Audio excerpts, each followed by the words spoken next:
what are you doing, Hey, Aaron? This is so welcome to Twitch TOS and we're live now. yeah, we are live now. I thought we were gonna do the theme song. Oh, I thought we had time. No. Well, first off, I kind of forgot that we had that, and then and now I'm just gonna improv it and just say, hey, if you wanna, get a recap, and then we can roll the clip. Do we want to get a recap? Amanda with the 42 months, Donald with the 30-something. You guys are fucking amazing. That's amazing. What? Oh, wild. What am I doing? You're doing the smart thing. What? Oh, the recap. You're the last one. I just instinctually, anytime somebody says, "Does someone wanna?" my hand it's just a reflex of having siblings. I'm just like, done. Hey, anyone want to go out for a drink? Oh yeah, sure. Just had an itch. Oh yeah. I like that. Shit. All right, let's see if I could do this. Welcome everybody. By the way, the music tonight, of course, is brought to you by Of Sleeping Bears. Oh, do we have a track? Oh my God, yeah, it's on Foundry. Oh, sweet. Okay, cool. Right now it's the club music, but it will be Of Sleeping Bears music. Okay. So go follow him on Bandcamp.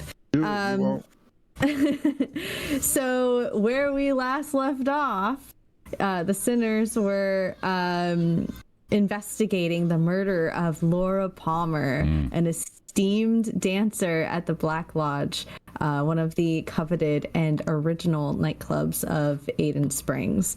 And we have Sherry, who is now in... Is it Sherry or Shari? I think we... Shari. It's always been Shari. Everyone else has been saying Sherry. Oh, wow. We're all dicks. Okay. So Shari.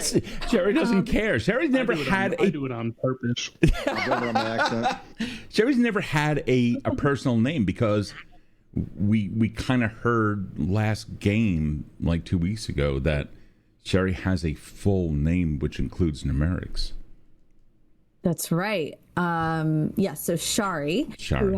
Who now has a corporeal, albeit robotic form. Yes. And we've got Andromeda, and we've got Kode, and we've got Zephyr. And now we are outside the Black Lodge in the alleyway where they just kind of scoured over the crime scene. Do we remember what some of these clues were that y'all found? I took notes. Yeah. I took notes. I took lots of notes, actually. Fuck yes. Do you remember what we had? I talked to a fence. It was really great. But hold on for 1 second. To be fair, Aaron, you've been pumping this up on threads, and I know that we have new people here, and they may not know the story at all. Okay, I could do this. Okay, cool. Hold on. Cool. So, new folks, this is episode 2 of a brand new series. You do not have to have watched season 1. So, we are in Aden Springs, which is one of the glittering districts of Killison City, a basically cyberpunk hellscape in general, as it were, set in the 7th age of the world of Evandale. This district is an apex of opulence and extravagance. It's the heart of all of the elite and where they go to play and work and thrive. At the heart of Aden Springs is a renowned greenhouse, which provides beautiful scenery that a lot of folks in the city have never seen before. For the very first time, some of the characters here last season saw a tree root for the first time. So that just gives you a little bit of the disparity of wealth in the situation. The crew was called to investigate a club dancer's and sex worker's murder, Laura Palmer, who is from Shade City, which is one of the grimier places and electricity-less district in the city. She was like the girl next door who kind of rose to fame, and everybody knows her and everybody adores her. We started at the Bang Bang Bar across the street from the Black Lodge, where the crew was vetted and approved to go ahead and investigate the murder. They got 50 credits just for accepting the mission, which is unheard of. And then they got, if they can find the person responsible for the murder, they will each receive an additional 100 credits. At one point, Andromeda was also promised the opportunity to acquire a sheet metal factory, which would be really helpful for her community. So they went over. Requested to talk to some doctors. You did. So we went to the Black Lodge across the street and met a few people. You have not met Audrey Hayward, who is the owner of the Black Lodge. You have, however, met Truman, the lead bartender, and you met Bobby, who's the young barback who's in love with Laura and very, very upset that she has been murdered. Yes. Truman led you through the kitchen, gave you a little bit of a tour, offered you all some drinks, and you all came outside to the alleyway where you found the remnants of a crime scene. By remnants, it's basically washed out meat and some leftover mechanical parts of somebody that was very openly into augmentation on a cosmetic level. And then we have some clues that if you want to talk about the fence and what else you found. The fence. There was the fence. There was so the fence basically, like, for those who don't know, Andromeda is a Catabolist, which means that she's like so in tune with like tech that she can kind of like talk to it essentially. And so she talked to the fence, and the fence basically told her that this was like an inside person's job, like someone on the inside did this. So it wasn't like an external force coming out and doing it. And I think that was like the big thing that we got from the fence. There was some human goop that was found. Give me a better name for it. A pile of sludge made out of flesh, or what was left of the flesh. But what's the word that came out of Congress recently? Biorgs or something? Anyway, I don't know. No, it was something. It was non-human biologicals. That's what it was. Non-human biologicals. The aliens thing. Yeah. Well, non-human also means plants. So and bugs. And birds. And birds. So anyway. Yeah, I'm also in possession of a non-human biological. It's my dog. Anyway, we found a pile of goop. And in the goop, we found some like spare parts. One could say some little nuts and bolts from augmentations. I was able to get the last 4 digits of those parts numbers, and so I was able to get a serial number off of it, and learned that they were like newer. So got some deets off of that. I think we were on our way inside to check out the cameras, because I had also like made a note of where the cameras were. And I think that the last thing that happened right before we ended was that Audrey Hayward popped out as as y'all were turning to return back in eventually, because she had been looking for you. And she is very, very eager to meet you. And that is where we pick back up. All right. Are we ready? We are. Here we go.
Alrighty, so Audrey has just come out. She's wearing a really sharp red jumpsuit, or kind of like business suit. She looks really fucking good.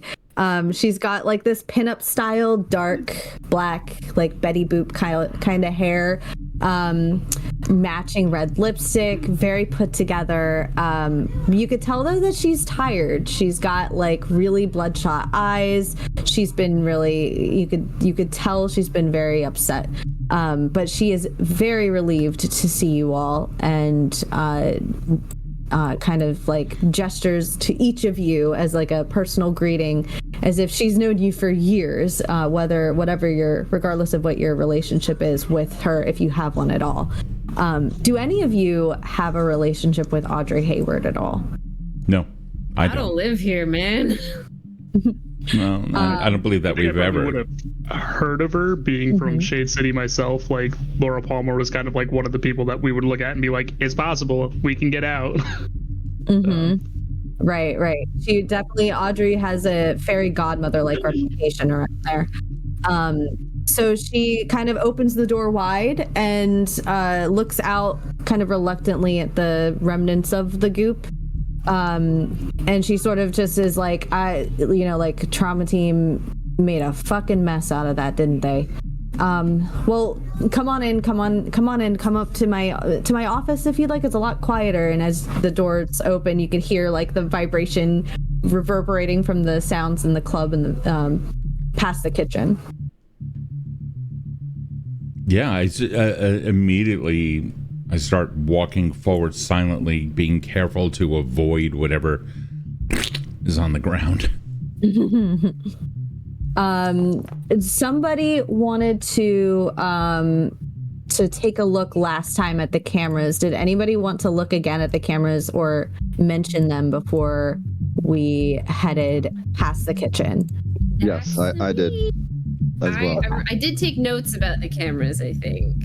Yeah, I was thinking about all because of Cody's like paranoia about recognition wherever he goes, and with his job and everything, cameras were definitely on my mind.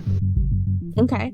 I think last time, Cody, you had mentioned the cameras first, so I'll start with you. Do you have any moves, or do you want to do a Only to analyze, that's all I got. Okay. What are you feeling right now after meeting Audrey? More so confused, really, because with all the information given and knowing the terrible like state of crime scenes back in the over by the pit and everything, like this is a nicer area, so anything that seems out of place or seems closer to home might be like foreign to him. Like this is still too clean, even though like it was a botched. You're saying it's a botched job. Cody's like, sure, botched. Still the cleanest thing that he's seen in terms of crime scenes. So okay. He's trying to see if he figured anything out. So he's feeling very confused. He's probably a little off of his game. Okay. What would that is? Confused would fall under. Does it fall under sad or? I gotta find the wheel. I thought it maybe fell under scared. Scared? Yeah, maybe scared. All right. Oh, whichever one you think it should in this context fall under. Then roll that. Why can't I roll? Okay. I don't know. Sad. Oh, both of them are the same. One sec. And Oh yeah, confused is under scared. That makes sense. Yeah. I got a 7. Awesome. That's not bad. Whoa, what is that? I need to pull up the rules. What does that give you? Answers 2, right? Yeah. Which one? What would you like? What? This is actually harder than I anticipated. What, if anything, appears out of place? Is the first one. Mm-hmm. And for my second one is actually, yeah. How is Laura Palmer, the late Laura Palmer, vulnerable to me? And in that context, it's my ability to surveil or understand the surveillance system. How would she be vulnerable to me? Okay, I'll do the first one first. That is,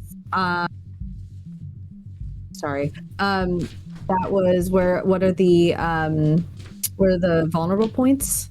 Yes. Okay. So you look at the cameras. I think we said that there were two. There is one when you come from the club into the kitchen. The kitchen's just a regular, like a line out to the break room in the back. And then the camera looks down at the kitchen. So anybody coming in from the bar or from the club you could see them. And then the next camera is in the kitchen is the opposite. So it's going out into the break area. It's coming in. So they're both looking in at the kitchen. So you could see exactly who is going through each door. There's no real weak spots in the kitchen. In the break room, in the break area, in the alley, there are no cameras. Right. So that was on purpose, you had learned, because Audrey set that safe space up so everybody had their privacy. That's why the fence was there, and that's why it was connected directly to Audrey's office, because she wanted to provide that sort of security. So in terms of vulnerability, unless if they're somehow you like look around the kitchen and you can see like the chrome counter and where like the grills are, if anybody were to slink through, they would have to know exactly what is on the camera in order to purposefully hide from the camera, if that makes sense. Okay.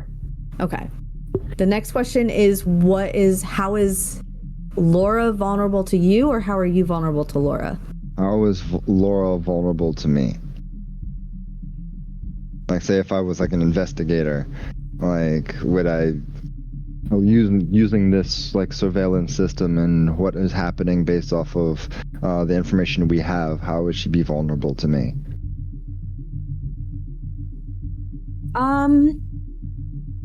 You've investigated the alley, and you're standing in the kitchen realizing that there are real lengths taken to making sure that the workers are cared for. If anybody were to murder her, they would not be taken care of. They would have had to either been part of the club, like somebody within the club's employment, to be able to go out there, or she would have had to walk out the front and been picked up there, and like her body carried back in like bags, a very complicated method to make it look like an inside job, if that makes sense. But to you, it still doesn't seem completely like an inside job. Okay. Perfect. And then Andromeda, you wanted to do something with the cameras too. I think it was like last time I had gotten some info on the cameras, and so I think I already got all the information I needed from them. I think the most significant thing to Andromeda about the cameras is last time you had said that they were kind of old school in a way.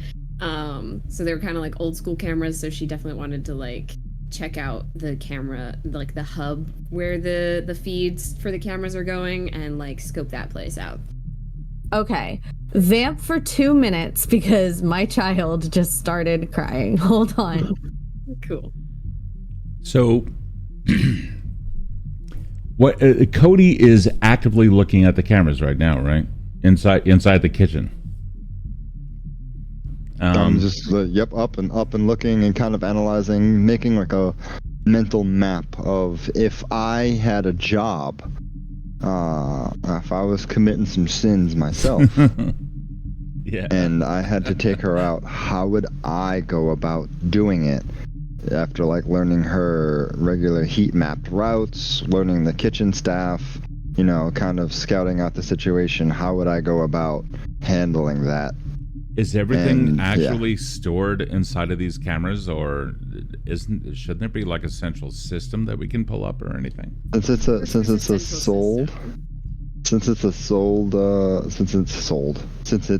an old camera system, it probably has something like that. I would leave it to the Radio Shack kid over here. That's fair. I mean, I'll try to get in, see if there's anything here. I'm not picking up on anything. So For sure not. It's kind of Not everything runs on the veil. Yeah, that's fair. half of life in this city exists in the Veil. You might want to catch up on it just a little bit. Maybe you'll be able to get yourself out of the squalor in which you currently live, little one. Stop already. I don't know. I think I'm doing pretty good so far. Whatever. As they kind of argue, Zephyr kind of just gives like the like exasperated like parent look to Cody. Just like This is gonna be an ongoing thing, just like all the time. It really is. I find it hard to put myself in the shoes of this killer, though, because I mean, it is so different than how it would have gone down on our side of town. Because, you know, if somebody goes out in an alley to smoke and you want to kill them where we're from, you just roll up to the fence, kill them, and walk away. Why all this done from the inside? Like, you know, just doesn't track for me. It's a different world here, man. I know. Wish boss was here. He would know what to do. Honestly, I'm having a little bit of a difficulty just trying to understand the motives here. I mean, I get it. Laura Palmer is very... Who would want... What's the why? That's really what I'm kind of curious about. I mean, that's where that other 50% of life in this city comes in. Well, the stuff outside the veil, jealousy, irrational anger, fucking some sick, twisted pervert that gets their kicks that way. Which you is know? all the more reason why we shouldn't even have to experience these things in the first place. But what do I know? Yeah, what do you know? Hey, yo, let me talk to y'all for a second. Like, come in close so we can have a powwow. We'll be down there in a second. Yo, what if it was Audrey? How would we go about Could be. proving that? Well, something that you brought up, you was talking about it a second ago, and ultimately it all boils down to why somebody would do something. That's motive, I think. So, like, You don't want an employee looking bigger than the place. That right there. I can see, you know. If like I'm not gonna, you know, she looks all choked up about it, you know, all the money and how dolled up she is, old school status, and how she's keeping the place. Like, what if that's something that might be the reason, you know? And believe me, you know what? How about this? Let's find out her value of a life. You know, she's probably gonna sell something like, "Oh my God, I'm all choked up over it." You know, I don't give a shit about the glitz and the glam. I know, you know, Zeph, you got that. She comes from where you at, from your neck of the woods and everything. But I'll be real with you, I ain't got much cred in the game. So, like, I'm trying to be as impartial about this as possible, and that sounds like it's the closest thing. Because Shari was like, she mentioned motive, which was something I didn't even think about to consider beforehand. So, Yeah, looking through this show right here, this is fucking impossible to get by and not have either a record or something, or have there's not enough information even with the shitty job that the old crew did with cleaning up the job. Like, that's what I'm getting at. So something's up. This is the point. That's exactly it. Look, in corporate everything, everyone always has a motive, and it's always driven by, you know, money or what have you, personal greed, but it always comes back down to money. Here, what is the reason for it? It's got to be money. It's got to be fame. It's got to be power. It has to be something that is undeniably something that you all understand. I'm not saying that I'm without that. I'm just saying that you have better experience. I can lift the veil. I can take a look around. I can find all these things too. I'm just saying that I'm feeling a little bit powerless in this particular moment, unable to truly contribute to this. On the other hand, if that little security system has any kind of a, I don't know, storage or something like that, I might be able to just find my way in. I'll tell you what then, let's get two birds stoned at once here. I'll talk to Audrey, kind of draw her attention if you want to, I don't know, go into a camera or whatever you do. Yo, that'd be wild, dog. You know, I'm a bartender. No, that's right. We got a way of getting the good stories out of folks. At this point, I'm gonna walk over to her and be like, sorry about the crew back there. They are amateurs at best. Oh, I don't think so. I picked you all out specific for this job. Oh, they have their qualities, sure, but investigative prowess and cohesion, they are they sometimes struggle with. But we did find a couple of interesting things in our kind of preliminary look around the scene. Tell me, is there anybody who works here that would have that kind of vitriol towards Laura? Somebody from within this here establishment? I don't know. Everyone sort of.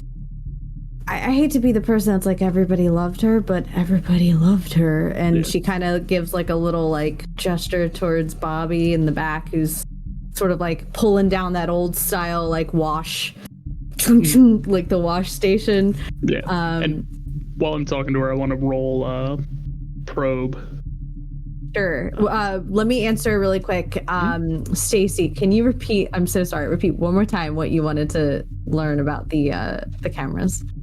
Oh, I mean, I was just trying to get to wherever the camera hub was, where like all of the, like where the feeds were heading. That was where I wanted to be, so I could like. Okay. So I could talk to the tech there.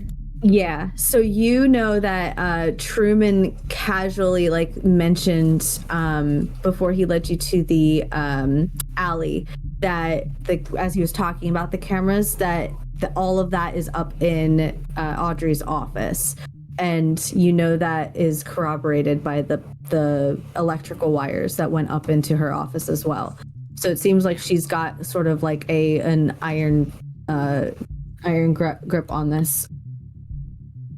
Yeah, so with that being the case, I would probably just like, since Zephyr kind of wants to step in and probe a little bit more, I would just kind of like hang back, fiddle with my like Omni tool, recatalog things, reorganize things, while they were doing the people shit. I don't like the people shit. Going back to the people shit. What are you feeling in this interaction with Audrey?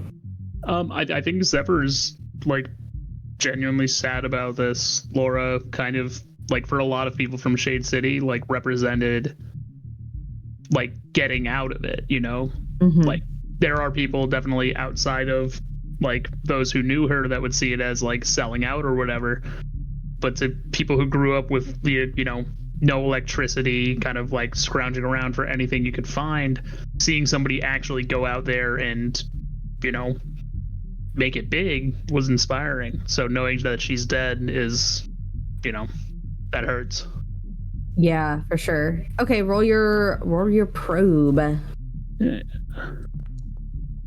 That is a 9. And if anyone can help me, that could get me up to a 10. Yeah, absolutely. I'm feeling, after that nice little talk, feeling kind of powerful. I don't know if that's my best. Is that my best? It is my best. Feeling kind of powerful now that I have an understanding that, yeah, maybe I should get in there. After all, the kid is going to muck it up, so let me see what I can do.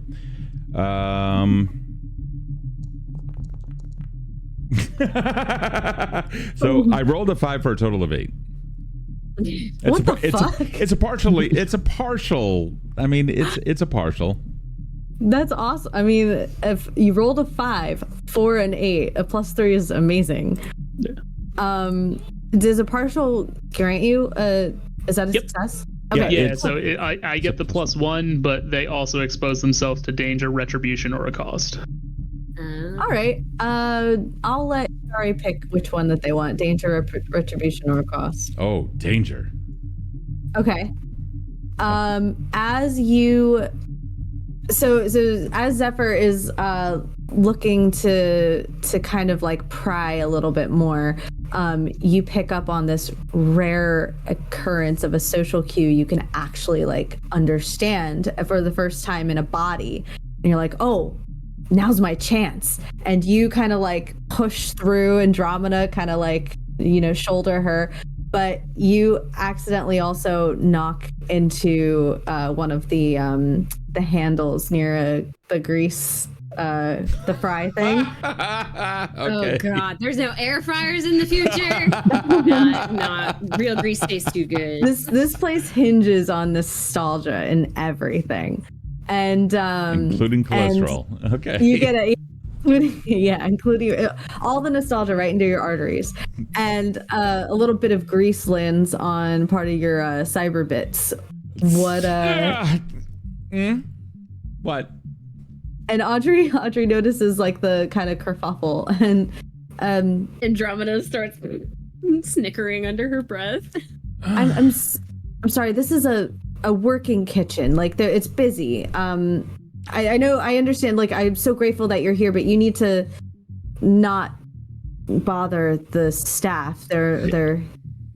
To take advantage of Shari's help, I'm gonna kind of like put a hand on them and be like, yeah, come on, like really, these guys are really busy back here. Like, I know you don't work in a restaurant environment, but this stuff gets hectic, so just give them some space. But as I'm kind of pushing you away, I give you like a good pat on the back. It says start getting carried away. Has this created any kind? First off, is Andromeda in any danger whatsoever from being discovered? Andromeda? Yeah, and Andromeda tapping into that system. Oh, no. Okay, and so in other words, I can't capitalize on this moment and create a diversion. You can if you want. Well, I'm asking if there is anything to divert from. No, it's Andromeda tapping into the system. She is just corroborating what she already knows, that you're still in the kitchen. She's gonna lead you up to where the security cameras are, which I think is where Andromeda wants to be and where you probably want to be. Yeah. Oh yeah. In which case, then I allow myself to be completely escorted away. So you won't take harm, but part of your like wiring starts to spark a little bit, and it's kind of just like in whatever body part you choose. So it starts to just emit like a kind of distracting spark that if somebody is engrossed in conversation may accidentally like avert their attention to you. No, I'm absolutely just fine over here. There's no reason for any kind of concern. I'll just be over the here now. Thank you. Okay. They're gonna be okay, right? Yeah. Audrey? Yeah. They'll be fine. So we could keep talking in my office if you'd like, or on the way. Let's talk on the way. You know. No worries. And she's gonna like really like bring you to. She's like engrossed in conversation with you as the rest can do what they'd like. Yeah, with the +1 from the help, that puts me up to a 10, so I have to hold 3 on my probe. Fuck yeah. Do you want to spend any now? Yes. When she said, like when I asked, did anybody here have this kind of like anger that would, or like disdain towards Laura that would lead them to kill her, was she telling the truth? She was telling her truth, what she thinks is true. Okay. And then what do you wish I'd do? What does she wish I'd do? You can tell as you're closest to her now, and the kind of like the harsh lighting of the kitchen is sort of bringing out like literally the pores underneath her just sheet of makeup, and you can tell that makeup has been there for like longer than it should be, meaning she has not cared for herself at all during this time, for the past 24 hours. Like, she hasn't touched herself, so she looks very kept together, but she hasn't washed her face, she hasn't gone home. You could tell that she's very tired. It's implied that she wants you to solve this. Okay. And then I'll hang on to my last one for a minute here. Okay. But as we walk up, I'll just be like, listen, I assure you we will do everything in our power to find who did this. You know, I am not personally affected in that I knew her very well, but personally affected in that I come from Shade City. So to see somebody who rose so high and have this happen to him, I'm not about to let it happen. Yeah, I knew one of you was from Shade City. I didn't know it was you. She really, a lot of people, especially young girls or, you know, aspiring artists, they really looked up to her. It's just really, especially like a lot of people, Bobby, of course, is just absolutely tore up about it. Yeah, how long has the kid, you know, like, loved her? Oh, it's really sweet, actually. Probably since his first 15 minutes after orientation. Saw her up on the stage and just like everybody else around here, falls for her a little bit every time. Yeah, quick. Going back to Bobby, actually, they ever get into it with any of the clientele or customers?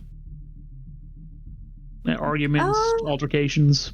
Yeah, I mean, he's a kid. He's a little uncouth when it comes to social interactions and how to, you know, be a representative of my establishment. We don't approve of violence at all, but there has been times where, you know, hands have been smacked away and hands have been missed, and the ones that make it onto our girls, our boys and I mean everybody is just up in arms about any sort of violating of personal space, especially our dancers. Of course. I mean, Bobby, he would never ever do it maliciously, but he's roughed up a couple people. It's like, you know. Do you mind if I ask something? Was there anybody else that really had eyes out for Laura that Bobby also knew by any chance? Well, yeah, all of her clients. I mean, she, as you know, our dancers can do as they please while they're here, and a lot of them take up just, you know, companionship and of all types, and she had quite a few clients in the upper echelon of the district, so he knew them all. He saw them all. And I know this is a kind of long shot with the discretion afforded by a place like this. We wouldn't be able to get our hands on a list of Laura's clients, would we? She takes a deep breath, looks around, and then you realize you've now reached the second floor of the club. Oh, cool. And she come on in. And she's gonna lead you into her office. Yeah, I'll go in. And the map is in Tree. Hey, Zeph, don't respond outright, but if you can keep your comms open and let us listen in, that'd be great. I kind of... Is Cody still like within eyesight? Yeah, yep. I'm doing that. I'm watching you as you're about to round the corner. I give like a big stretch, and then as my hands go behind my back, I give like a thumbs up. Yep. Are all of you? Cody going in? No, I'm not. I'm still doing my investigation of just basically everything to kind of learn what's going on. Okay. Yeah, I flipped the mic on my sunglasses from like personal comms to kind of like room recording. Nice. Okay. And Shari, are you going in as well? Oh yeah, absolutely going in and marveling at both the tact. This is marveling about the tact in design and the tackiness of the design. And Andromeda, are you going to? She is, and like as soon as she walks in, she kind of is like, for and once, starts like we scouring agree. for tech. So the opulence is just like too much. So you walk into her office and it smells. So at first glance, it looks regal, opulent. It looks gaudy, gauche. It looks all of these things. But then as you start to pay attention, you realize that none of it's really like real. It's all the leather is fake.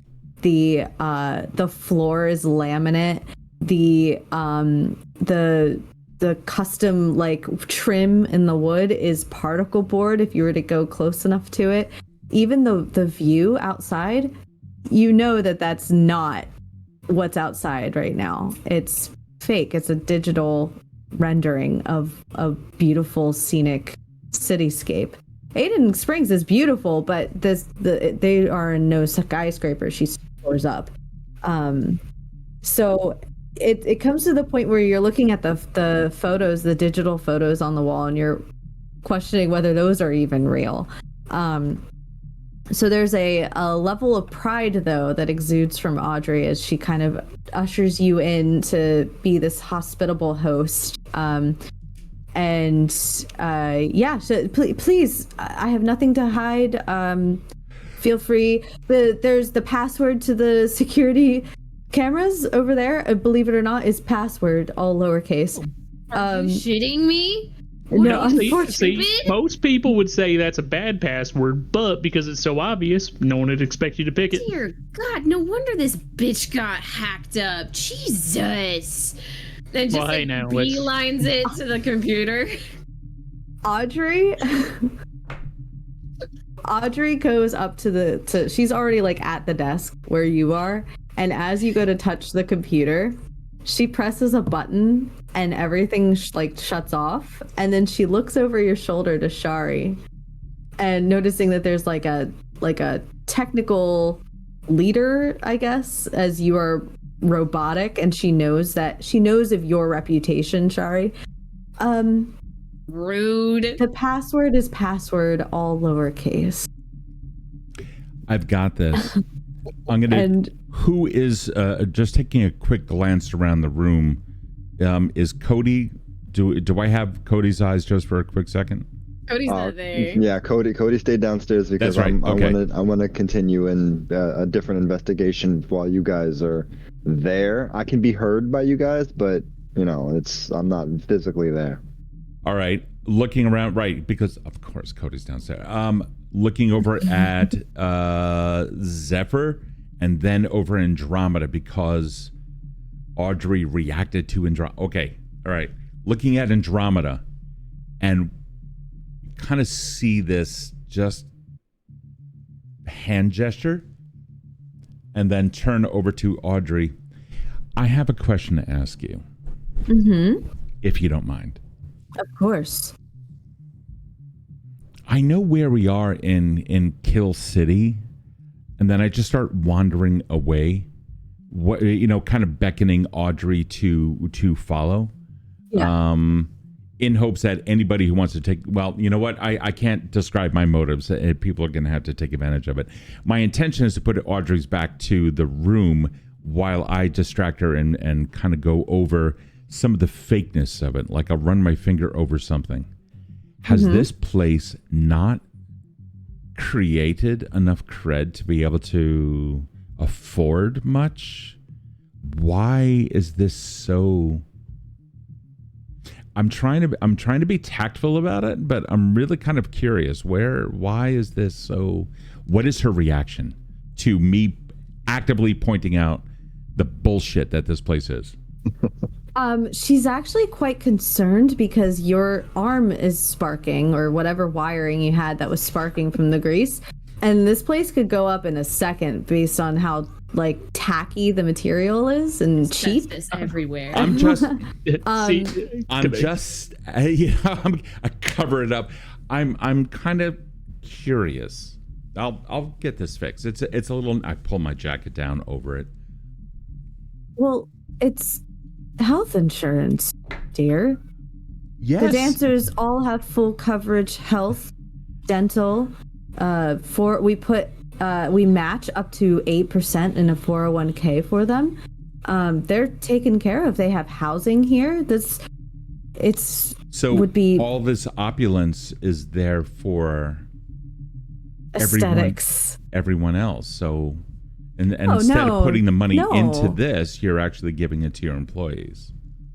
To be quite honest, I hardly have meetings here with people. I do have like a nice little table and a little Zen garden thing, whatever they're called, in the middle. But everyone here understands that this is a shared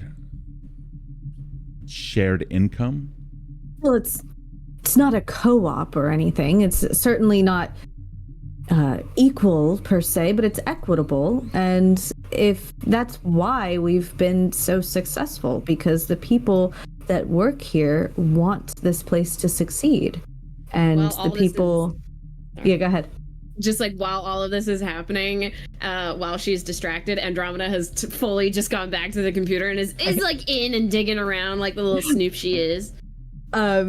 As that is going, she is completely oblivious, because I think when she gets the opportunity to talk about the success of the Black Lodge, she really goes into it. And to answer your question, dear, she starts to turn to look at Zephyr. Zephyr, like as she like starts to turn, I come like alongside, like if she was like standing kind of like catty corner with Shari, I come up on the other side of her, like next to the same like window or piece of furniture, and I go, listen, just because something is not like premium in cost does not mean it's not premium in aesthetic. My boss, his office, like matches his aesthetic perfectly. I'm pretty sure he gets 99% of the stuff as like corporate surplus. My boss is also like a big hamburger. And I really only video call with him, but he seems like a nice guy. Sorry, you had a question for me? No. Just to answer your question from earlier. She does have a diary. It might be in her. I haven't touched her dressing room yet. I was going to lead you there next. I don't know where it is. They have full agency and closed door policy if they so choose in their space. So you're welcome to rummage through. Just please be respectful. She does, I believe, have next of kin. Maybe we're trying to figure that out. But you're welcome to look for it and see what's inside. All right, much appreciated. Assumedly, that dressing room is in one of the downstairs areas, or is it also upstairs in one of the other rooms? All of the living quarters and the dressing areas are upstairs. Okay. And let me go knowing I have Kode like on speakerphone, basically, I'll go right, and just so we have it for our notes as we kind of go over things. Which dressing room is hers? Room number or? It would be the very last. On the left. No, the last one at the end. It's. I mean, I'll take you through to the other dancers too to meet them as well if you need to question them. But we can also just go straight there if you'd like. Oh no, could not hurt to talk to the other employees here. But it is so. Laura's dressing room was the last one down at the end of the hall. Yes. All right, great. Zephyr, fuck yeah. I was hoping to get in while Stacy was here. Yeah. Uh-oh. Okay. So- As soon as Stacy comes back, while Zephyr is talking to Audrey, I'd like Shar to kind of slink out of that situation, fully understanding that Zephyr got it. Yeah. Slink away, head over into the general space of Andromeda, and assist in any way. Sure. So we could just do that now. The password is password. Yep. And I'm sure by now it's probably opened up. It's a pretty like basic rudimentary security system. Because the computer had a password. Because the computer had a password, there's no real password to get into the security system. And it almost seems like if you needed one, she would have given it to you. So, go ahead. Hi, honey. So while Zephyr's over there talking with Audrey, I just wanted to ask something. Is there like a login log? You know, one of those old school who logged in when timestamp type of thing that you might be able to access? I mean, we would only be able, based on like how fucking basic this is, I think we would only be able to get like a timestamp of when it was logged in. But hold your horses. Let me talk to this thing for a second and see what I can get from it. So I'm gonna do a things speak. Okay. I can ask who handled this last. Yeah. And what are you feeling right now? Based on the reaction that Audrey gave me after my sassy comment, I'm kind of pissed. I know that's weird to say. I'm upset that I made her upset. No, that's fair.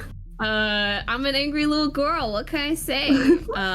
So definitely gonna roll mad for this. Can I get a little help from Shari? I failed. Oh, I'm so sorry. Of course. Hold on for a second. Let me see exactly what I can do for you. Powerful. Thank you. Hold on. Oh, here we go. Jesus motherfucking Christ. That's What'd not you fair. roll? That's a 12. I'm Okay. upset. So in this case, it's I don't have any advanced moves for it. On a hit, they're gonna take a +1.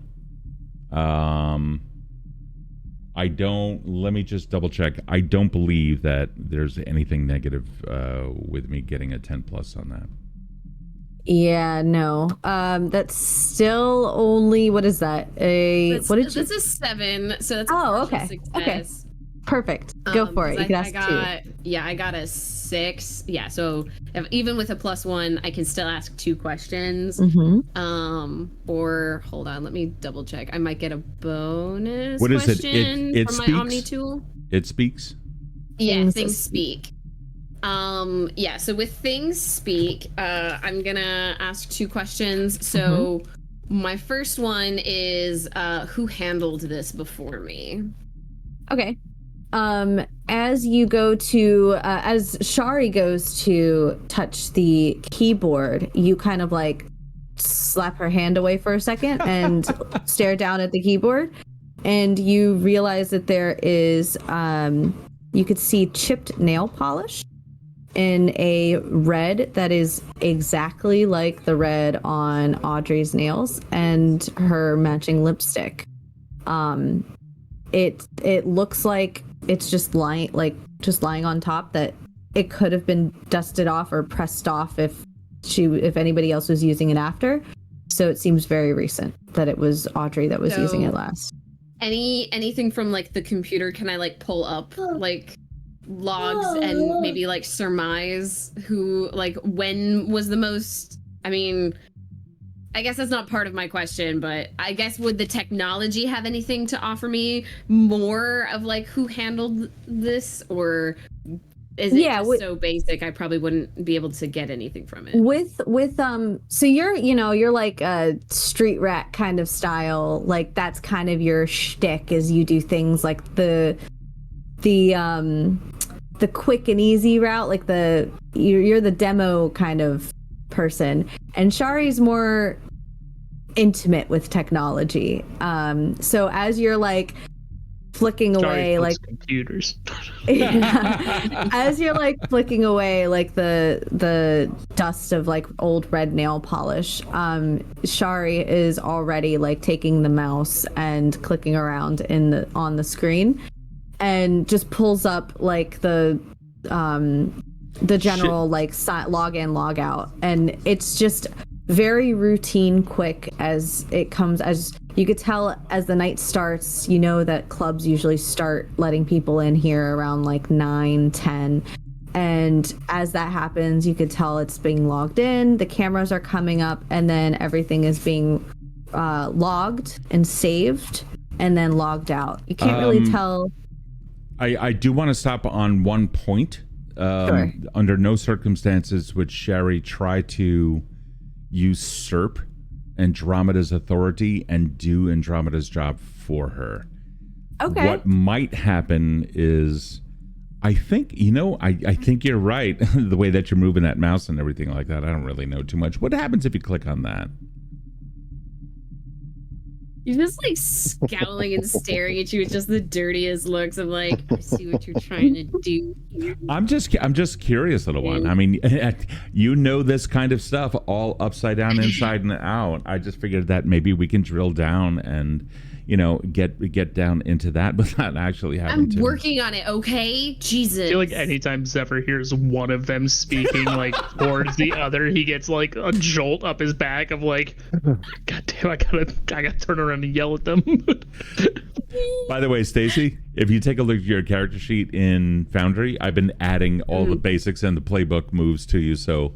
Oh, hey, thank you. I've been meaning to do that on my own time. No, it's no problem. It's like as you're calling stuff up, I'm kind of like, okay. Alrighty. I appreciate it.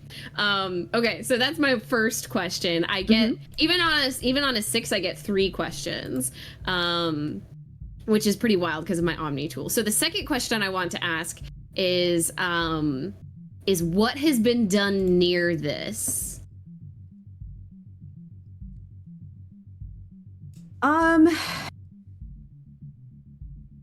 You look around at the rest of the computer like setup, and you kind of like take a look behind to see where the wires are going, just to get like an idea of what's happening. The chevron floor starts to kind of like radiate like a pulsing electric glow, and just for you, nobody else can see it. And as it pulses, you can see like almost like memories of where people have stepped in the room, and you could see heels, like a smaller footprint and then a heel behind it. Sometimes you could see regular shoes, but usually it's just heels, and everybody kind of does the same thing. This isn't a place where a lot of like weird, new, unplanned shit transpires. This is where Audrey goes to work and rest. So you see the shoes go from the computer to the chaise lounge, you go to the table, they go back to the computer, they leave. It just sort of navigates around the whole room, and then all of the electric blue of the floor just kind of goes back into the computer. Yeah, no unexpected cha-cha slides. Gotcha. Yeah. Okay, I get one more question. Let me see which one it is. Okay, it's just any one of my ThingSpeak questions.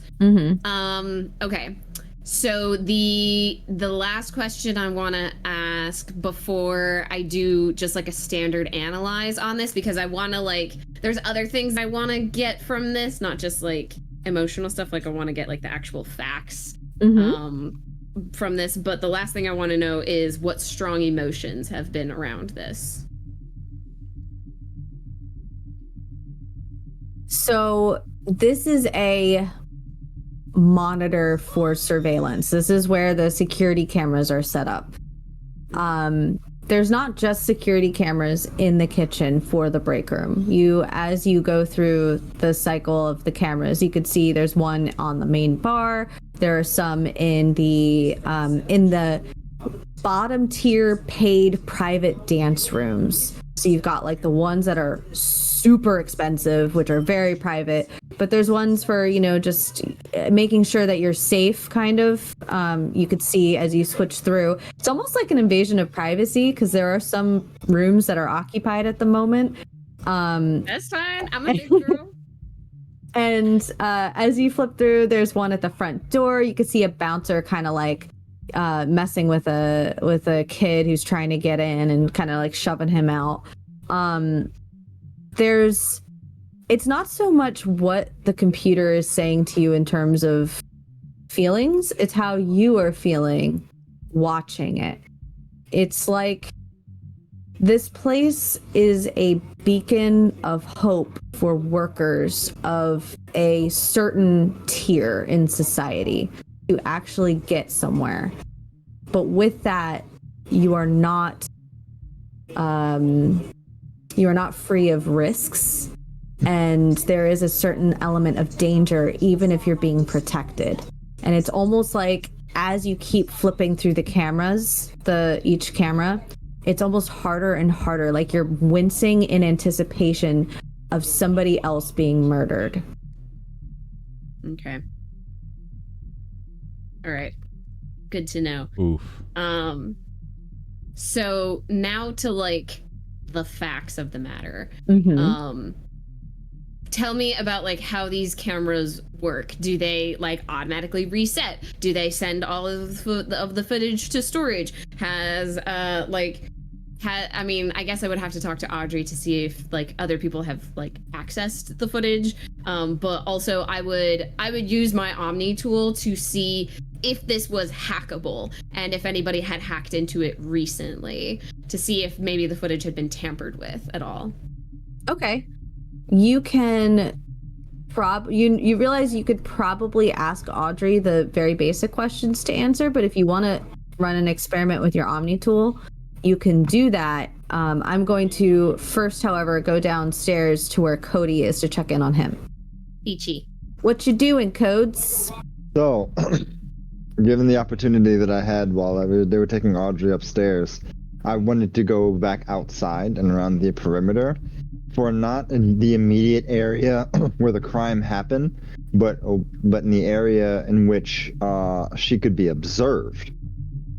So, like looking out for high points, places where her room, like people could like peeping Tom into her like rooms or any of the rooms nearby, areas, other buildings that could do surveillance or may have cameras on the building to kind of see who else might be able to pick up on what was happening here. And when Zephyr was very, very pointed about which room was hers, it gave me a better vantage point of what can be seen from like, so if I were in her room, wherever it is on the corner of the building, where has access to surveil that point. You want to go into her room? No, I'm outside seeing if anybody can see her room and trying to figure out if there's like a sniper point, somebody who is holding out and gathering information. There's surveillance cameras on other buildings or something they're looking down where her room could be, things like that. Okay, so are you going to go out the back or the front? Right out the front. Nice and easy. So you go out the front and you go to either side and you see on the right side of the building, there's a little alleyway that doesn't quite go all the way. It connects. You could do a quick search and realize that there's no door on the side of the Black Lodge side. Okay. Or windows. It's just a brick wall. And then on the other side, there's a door to like a Thai place and like whatever the apartments are above that. Okay. On the left side, it's directly connected to another business that seems to be closed down. It's boarded up. It says it used to be a bail bonds place, but then it also says it used to be a salon. And then it also says it, like over and over, you could peel the posters on the windows and realize it was something several times. That is connected directly to the wall. The buildings are connected. From what Zephyr has said, you kind of eye like in your head how it's laid out. Laura's room is on that side, so she doesn't have a window in her dressing room. There would be no coming in to see. And you also could tell, you take a step back towards like the Bang Bang bar and you look at the top of the buildings. They're all about 2 or 3 on this side of the street, 2 or 3 stories tall. In fact, the taller buildings are over where people live. This is simply like clubs and businesses. There's no real vantage point from above, so to speak. Okay. Since her room, based off of where her dressing room is located, is part of the connected portions of the building, and that is an abandoned spot, my ass is going in there. Okay. I'm going into that building to see if there's anything hidden in the connecting walls, to find out if there's any types of breach points, surveillance, little peepholes, somebody could have slipped the freaking camera in, looked in, been weird, anything like that. Okay. The door is boarded up. You could try, if you'd like, to kind of like to find some way to unpry the boards. It doesn't look like it'll be that hard. Or if you want to try to find a window, or if you want to... I'm gonna do my thing. I'm a parkour. I'll get in that building. I'm gonna get in there. You said there's a window in here somehow. Are you? Yes, that would be a total... Oh, I didn't even click my emotion. I only get 1 to it. What did I get? You got a 6. So a 7. Okay. Let me find your thing. On 709 choose 2. Okay, so you could choose 2 of escape an enemy, which leave no trail or trace, navigate to an advantageous spot, or avoid all harm. Navigate to an advantageous spot and leave no trace. Okay. So, you see that the kid that had been outside with the bouncer that was on the security camera just a minute ago is causing quite a ruckus, and the people that are nearest to you across the street at the Bang Bang bar are kind of like distracted a little bit. So you use that as an opportunity, and you scan the buildings, and you realize the top left one, the window at the top left of that abandoned building, is not boarded. It is broken glass, however, so if you choose to parkour into it, you're gonna fuck your hand up a little bit. Fine. All right. So you managed to into the building without anybody seeing. You slice your hand open, so Fine. you'll take a harm for that, unless if you have armor. Sucks. Yep, that's fine. But you are in this empty building. There's nothing in here. There's stuff in here, but electronics are off. Couches are torn open, just ransacked, papers on the floor. This building looks like the inside is definitely condemned. The outside might be eventually. Okay, with going to the wall that is closest to the dressing rooms on the second floor, like, is the same can be said for that too? Yeah, so you'll Like, go nothing to noticeable? Yeah, so you manage to walk down this hallway to where you think that her dressing room would be, and you press like an ear up to the wall or anything? Yeah, the first thing I'm going to do is I'm going to assess my situation based off of what was told to me over comms. Yeah, you can hear the club music. It looks like a wall. It doesn't look tampered with. It doesn't look like there's a secret door. You look for a peephole. You don't see one. It looks untouched. All right. I'll try and exit out the back if there's one available, since I'm inside. I don't have to worry about anybody seeing me, and it seems abandoned. Okay. If you're gonna exit out the back, and you're gonna have to go the long way around to get back in because of that fence. But while we're waiting for Kode to catch up, we'll go back to Zephyr. Yep. And Zephyr is just doing his best to distract Audrey while Andromeda and Shari are like looking through the computer just to give them the privacy that they need to work. And I think the only way he really knows how to do that, because obviously he's not going to talk about all like the mercenary work he did, and the only other aspect of his life that really means anything to him is rib stickers. So I think like cutting back to Zephyr, he's like, yeah, then about like 93 years ago, Jedediah Wayland came in and changed up our whole dry rub like recipe for our ribs. And like we saw a lot of business increase in that time, but not for actual rib sales. Rib sales remained the same, but we started selling a lot more drinks for people who were buying ribs. That motherfucker just went in there and put in a shit ton of salt in the dry rub. People were thirsty as hell when they were there. Yeah. Anyway, that's why like that building, and I point to like the fake cityscape. I go, that building right there, I think that one is actually from the grid. I think I can see that from the restaurant I work in. And that's why it reminded me of that. But let's see, what else can I talk about? I mean, I can talk about everything about that damn place. That's all right. I've been there before. I mean, it's no house, but what is?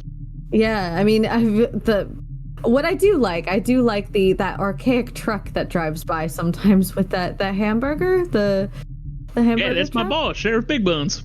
Sheriff Big Buns, that's adorable. Yeah. Well, I'm really rooting for you to really cut into the hamburger industry in the city. I'm doing my best. I mean, they don't really let me get in on the burgers. I mostly just sling liquor and all that. But no, it ain't the worst job I ever had. But tell you, one quick question that might actually help with the investigation. Sorry, I sometimes hyperfixate on my interests. A roster of people who are working the day that the night that Laura died. Yeah, that would be on the computer, and she's gonna turn around. And then, as she starts to like turn, I go, all right, then, like we'll go grab that in a minute. Then, I'm just trying to think, was there anything out of the ordinary that night? So she gets distracted again with Zephyr. I'm gonna cut to Shari really quick to finish up the computer. See Audrey start turning around, and Shari kind of like steps around Andromeda, looking at the layout of the room. The computer's like facing the center of the room, so it's gonna be a little bit difficult, but I stand in between, just like I just use my form to completely block Andromeda from Audrey's view, and just go, oh, my arm, it's actually hurting a lot. And I just walk directly towards Audrey, only if Audrey does successfully turn around. If she doesn't, then I'm just wary of the situation and I hold back. Okay. Brilliant. So Audrey was going to turn around to the thing, and then like Zephyr was just I just insert myself in just to block anything that Andromeda's doing, and just like turn around and like hip bump Andromeda. Hurry the fuck up. Get on it. Jesus. I gotta like with my like neural link in the like glasses clipped into my head, kind of like send a quick text message to the group chat of like, listen, I'm about one distraction away from having to start playing the harmonica, and I'm not sure how long that's gonna work. Andromeda, what are you doing? Okay. Yes, to kind of go back to what I mentioned before, I'm using my Omni tool to see if this system is hackable, and if anything has hacked into it. I'm looking at like all of the like logins, especially on like the night that she died.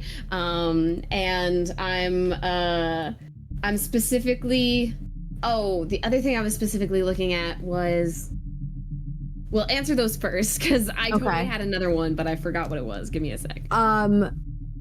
Roll plus whatever you're feeling, but also Shari, roll plus whatever you're feeling in that moment. Okay.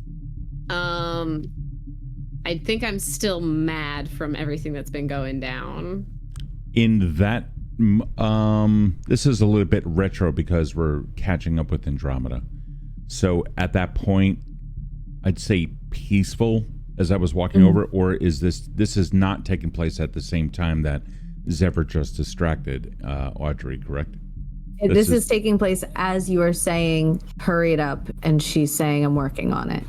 Yeah, I would definitely be mad. Okay, yeah, then in that case, then, I mean, my motive for saying all of that was definitely scared, so... Damn. Jesus, you are rolling... Oh, wait, that was me that rolled the advanced That was move. you I that think rolled was mad, you. yeah. Yes. I got Nice. a 7. I got So a partial. Angie. Nice. Okay, so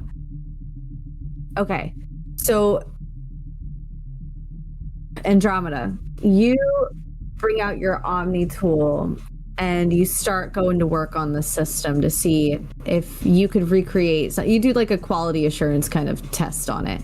Mm-hmm. And it is so bare bones and so accessible that you realize halfway through that silly you could have tossed that Omni tool in the back corner of the room and done it with your eyes closed. Like, you know exactly how this program operates. It's hackable, but you also realize with the Omni tool, no one's hacked it. Okay. You're noticing that there is a renowned respect for Audrey with how she is operating this place, that there's nobody here, even if they were to kill Laura, who would compromise the group success of a place like this. Shari, you turn around as you're kind of like watching, keeping an eye on Audrey, and you kind of like looking over your shoulder at Andromeda's work. You could see as the cameras are, you see Kode start to come around the front on the cameras coming into the club. Yeah, you see Cody's returning. Okay. So the other questions that I had were, how is this footage stored? Is it like wiped on a regular basis? Is it uploaded to like a cloud situation? Like how is all this video being managed? Or is it just like a constant live feed that isn't saved? It gets saved and it gets dragged into a folder. Okay. Wow. How much data? The most secure. Right. So secure. Just an open, not even encrypted. Yeah, that is so bad. The folders, the most like the highest quality thing about this operation is that the folders are organized by year, and you could literally see feed from every single night of operation since like for the past at least 10 years. Okay. I definitely have a storage tool on my person right now. That's 100% that something that Andromeda would carry with her. So she like reaches into one of the pockets of her cargo shorts and pulls out a brick, and it looks like an actual just like brick, and it, like starts feeding everything into that brick. And I mean, like you said, 10 years of data, all 10 years are going in there. Like it doesn't fucking matter, because So never mind. I'm not gonna say why that doesn't fucking matter. There's lots of potential information there. So she would be actively like downloading / uploading all of that stuff to her brick. And that's what she calls it, by the way. It is the brick. And then the last thing that she wants to check on is because you said that the electric fence also like came into this as well. She would want to make sure that the electric fence hasn't been like tampered with or damaged, at least from this side of things. Okay. Because you checked on like on the actual side of things, but she wanted to check on the technical side of things. Just make sure the whole ground is covered on that front. Sure. So you go like, you're like, I fucking got the jackpot. This is the easiest system. Oh my God, I own this situation. And Shari, you're realizing that Zephyr is literally on his last stand in terms of distracting her. So you know that she probably doesn't have a whole lot of time, and she has to sacrifice something to get what she wants. What, Andromeda? Yeah, Andromeda will have to she'll have to hurry, and she'll have to sacrifice a piece of information to get the other. If Audrey does not continue to be distracted. The only thing I got left is to try to play a very soulful song on the harmonica and see how that goes. Okay, in which case then, I can roll divert. I mean, you have that situation. Okay, I see Zephyr start pulling out the harmonica or like palming it, in that shit. Having just bumped Andromeda and glanced down the monitor and seeing you see Cody. the brick out like on the table. Yeah, and that's also there. The way that Audrey and Zephyr are facing, is there directly in front of them a couch?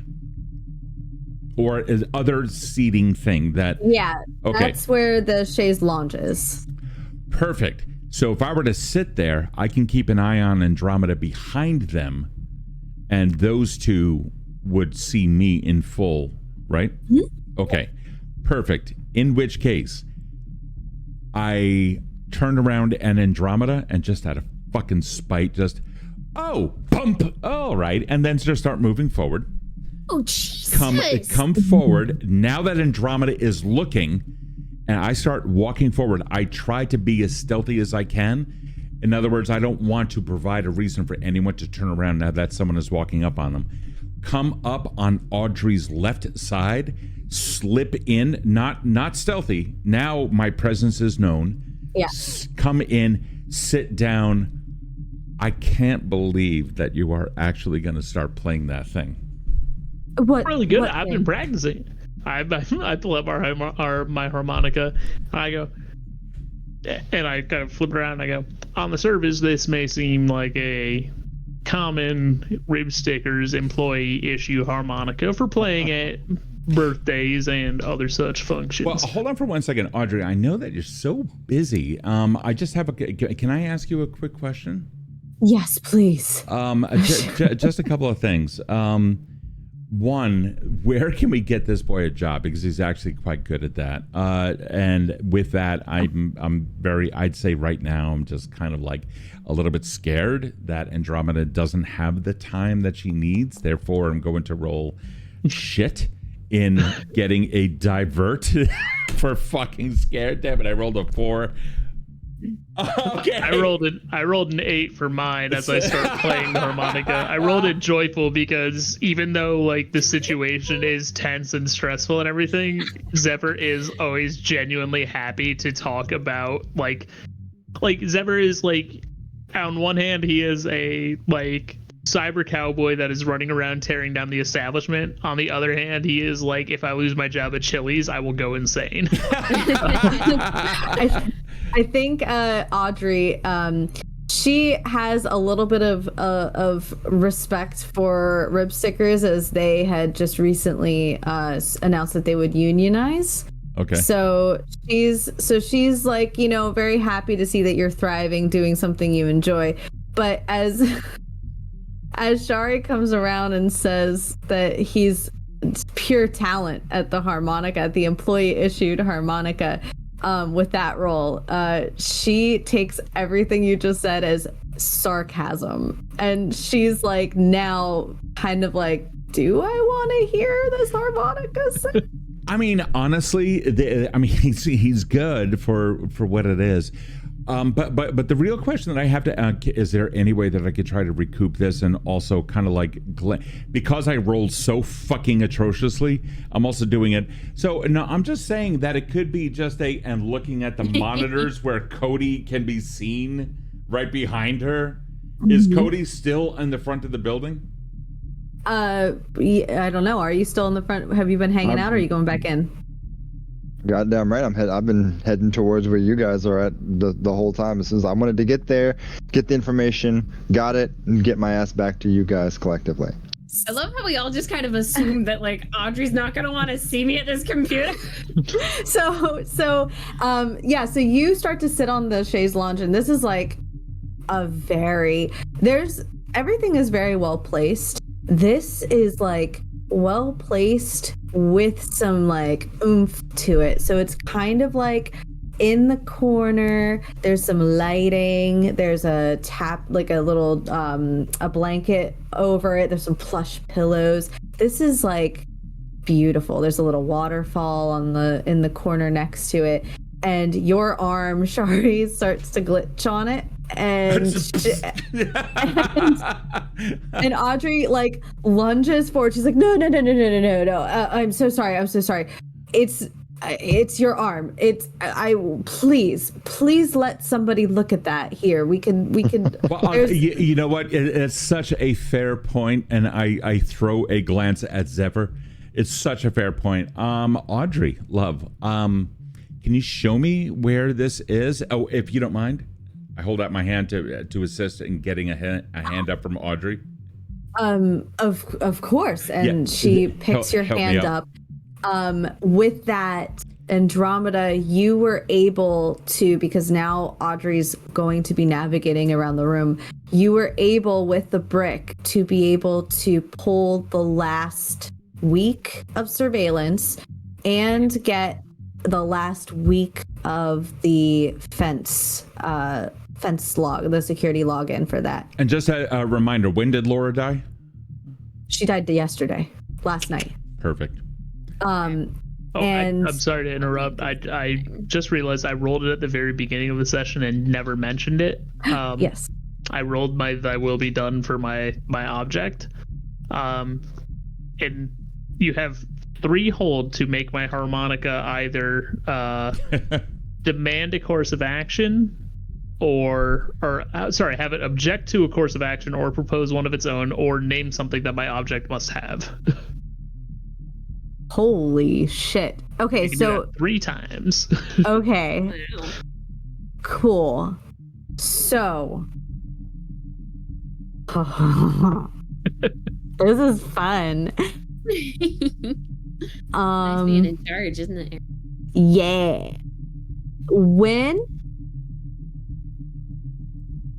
Okay, got it. So Andromeda, you were able to pick that up and put your brick away.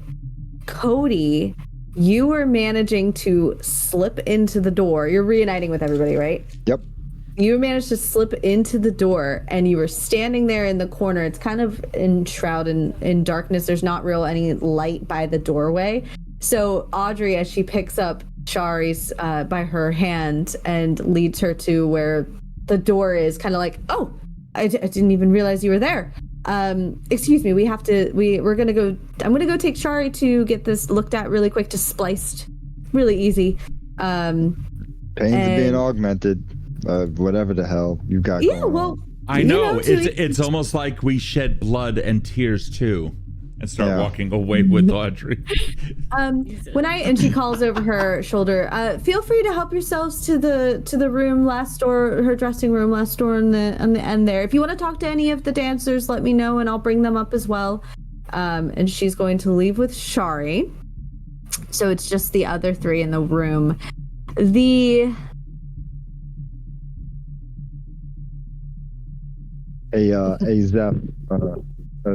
Andromeda, what the fuck are you know what, never mind. Yo, alright, so here it is. I didn't want to talk while y'all was slinging that bullshit. So I went around front, all the surveillance points that could have gotten some intel on getting in and out of this place. It's not there. Like, we would have to be like deep miles out and have a specific angle to get here, and it just don't make sense. The spot next door is just the old fucking dummy exchange revolving door, dumbass corporations that don't need to be around. And it's empty now, and there's nothing going in, nothing going out. Fuck my hand up, but that's neither here nor there. Other than that, I got nothing, y'all. Like, So you're saying like as far as like recon from outside goes, Yeah. would have been nothing. yeah, nah. Like So that's that's legit. You didn't see any like cameras on other buildings, did you? Nothing. This is a residential area out there, and none of them are even high enough to get like intel. And there's no fucking windows. It's either her room, the one that you said this last one on the corner here, right? Of this building. Yeah, nah. She ain't even got no fucking windows. So I was literally on the other side of her room. I could hear like the music, but I ain't hear nothing else. I mean, Like I couldn't, no holes, no fucking. I wasn't gonna slip into the walls and be a little rat or nothing like that. I ain't do all that shit, but the more we learn here, the more it feels like it's somebody operating from inside. I do want to talk to Bobby again because I know he loved Laura. He wouldn't do anything to hurt her. That's the story we're getting. But I've also known people who claim to love somebody. And I mean, they might have started as loving somebody, but they end at a place of, if I can't have them, no one can. And if you are a barback watching a dancer go off with a client, you know, however many nights, how is that going to feel for you if you are this kid who can't even, you know, put into words what he wants to say? Like, you know, hey, I ain't gonna shame that kid don't hit the, he don't hit the brain right. Well, we find out. I noticed that surprisingly quiet was your ass. So that means that you was probably up to something. What was you doing, Andromeda? Like, what, you must have gotten something. I got a few things actually. Alright. And Let's walk I and hate to talk. say it, but I'm gonna need that pile of junk's help sorting through all of this. All right.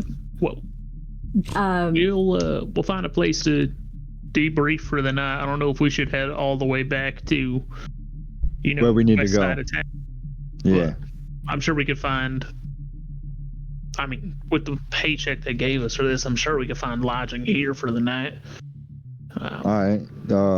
But before we leave, obviously, we should check out Laura's dressing room.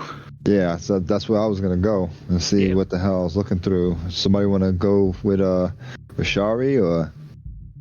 I mean, I need to go with Shari if y'all want to check out the dressing room.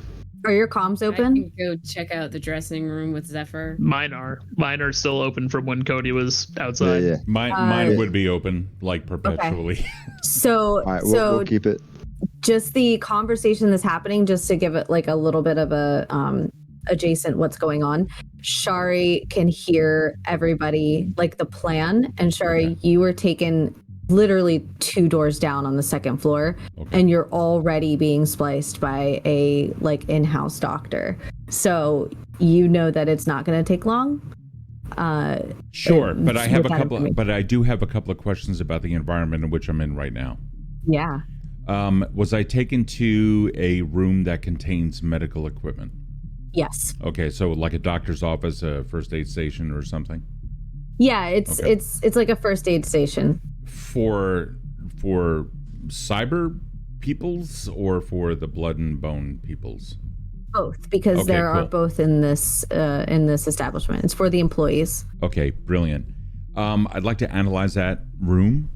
And see if there's anything in here that could serve as a clue. This includes bloody rags, used anything of like a trauma type of situation. Mm-hmm. I'm gonna say for this, scared. It's not my strongest, but you know, if I'm found out, this is gonna be bad. It's an 8, so I'll ask 2 questions here. Okay. What, if anything, appears out of place? The place looks immaculate for it's not of the caliber of a doctor's office. It definitely looks like just a regular first aid station at any kind of business. Okay. But as clean as it is, as sterile, comfortable as it is, you're kind of engaging in small talk with this doctor. Right. He is knowing what you remember about Faustus, he's not licensed. This is a contracted, just a guy that's good, that has a steady hand. Might have some electrical experience in the past, but he's not giving the air of a doctor. Is anyone, for my second question, going to modify slightly which enemy is the biggest threat? Is anyone in this room of a threat? So you look at Audrey, her demeanor hasn't really changed at all. Sure. She's giving off a very genuine concern and sadness, and exhaustion. Okay. The doctor, it's weird that he's not like licensed or whatever, but he's also very meek and kind of he's kind of like nerdy in a way, like somebody that is very unassuming, very am I detecting someone who's like a little bit on the on like the introverted side? Yeah, Perfect. he's somebody, yeah. Okay, definitely. perfect. In which case then, with full power, my God, your hands. If you don't mind my asking, what exactly, what is your experience with this? Not so many people understand how to do this. That is a success. I'm going to hold 3. Okay. And spend them to start asking the following questions depending upon his response. I don't need to turn it into a prolonged dialogue. So what I'm really looking for is he telling the truth of his background? And another question I'm going to ask is, what does he wish that I would do right now? And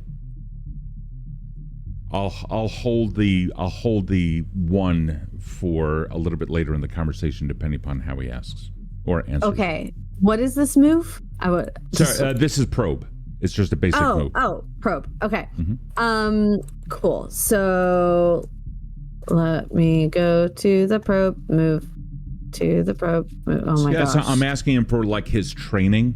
And I just want to know, like, is he telling the truth about his training? Yeah, so Okay. he's like kind of looking down with his glass. He's an older gentleman looking down at his over the glasses, and you speak, and he looks up, and he's like, yeah, well, I mean, I was an electrician for a while, HVAC for a little while after that. Few little bouts over there, some violent spells over in the pit. Are you familiar with the pit? Absolutely. I mean, who isn't? Anyone who's anyone knows anything about the pit and whether or not you should be staying away from it. Yes, it's very unsanitary. A lot of infection. You would, even from the AIs, you wouldn't. Hold on. Think Am I getting a Zephyr comm? No, it's I was just wondering because Shar is so connected to the Veil, if Faustus as a entity that now kind of exists only in the Veil could comment on this guy's medical background. That's brilliant. Okay. So, that's just while Shari's talking to him, as soon as he says, I was an electrician, some violent smells in the pit, you just hear, this guy's not a fucking surgeon, he's a fucking tradesman. I've seen this guy. He fucking wired my lights.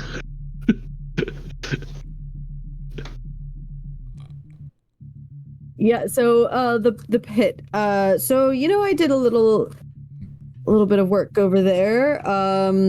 They needed somebody who could work with a needle under pressure, and found myself here of all places. Have you had to work on anyone else recently? Like how often are you here? Every day since it opened. Really?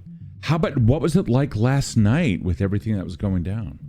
Oh wow. Laura, she's quite the kid, man. She was always in here. She had a lot of I want everyone to hear this guy's answer. She was really into augments. I have no, and he stops what he's doing on you, and he like goes like this, like as if to say like you can only see augments. He's like, I have no augments. I am completely organic, plant-based. And I'll spend that hold again. Are you telling the truth? Yes. Okay. Thank you. You look in his eye. There's nothing going on there. You're actually, as he bends, he cranes his neck a little to like look at investigate. You could see there's not even a chip there. Okay. He's old, like just, you know, all walks of life. He's seen it all.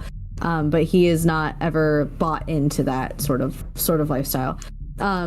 She was in here all the time. She liked getting little adjustments here and there, new hair, new eyes. Sometimes I didn't even recognize her. But what was it like last night? I mean, was anyone else hurt or anything? No, nobody else was hurt. They didn't even tell me about Laura until this morning. Just they thought I guess my old man heart couldn't take it. Well, I can tell you this much, old man heart person. Doctor, if you don't mind, you've done a fantastic job. You don't hear anything, you just get a very angry feeling from the veil when you call him doctor. I can definitely tell that you're someone who's going to be around for a while, and it's good that you don't have these things that can kill you. That's the punishment going back to Faustus.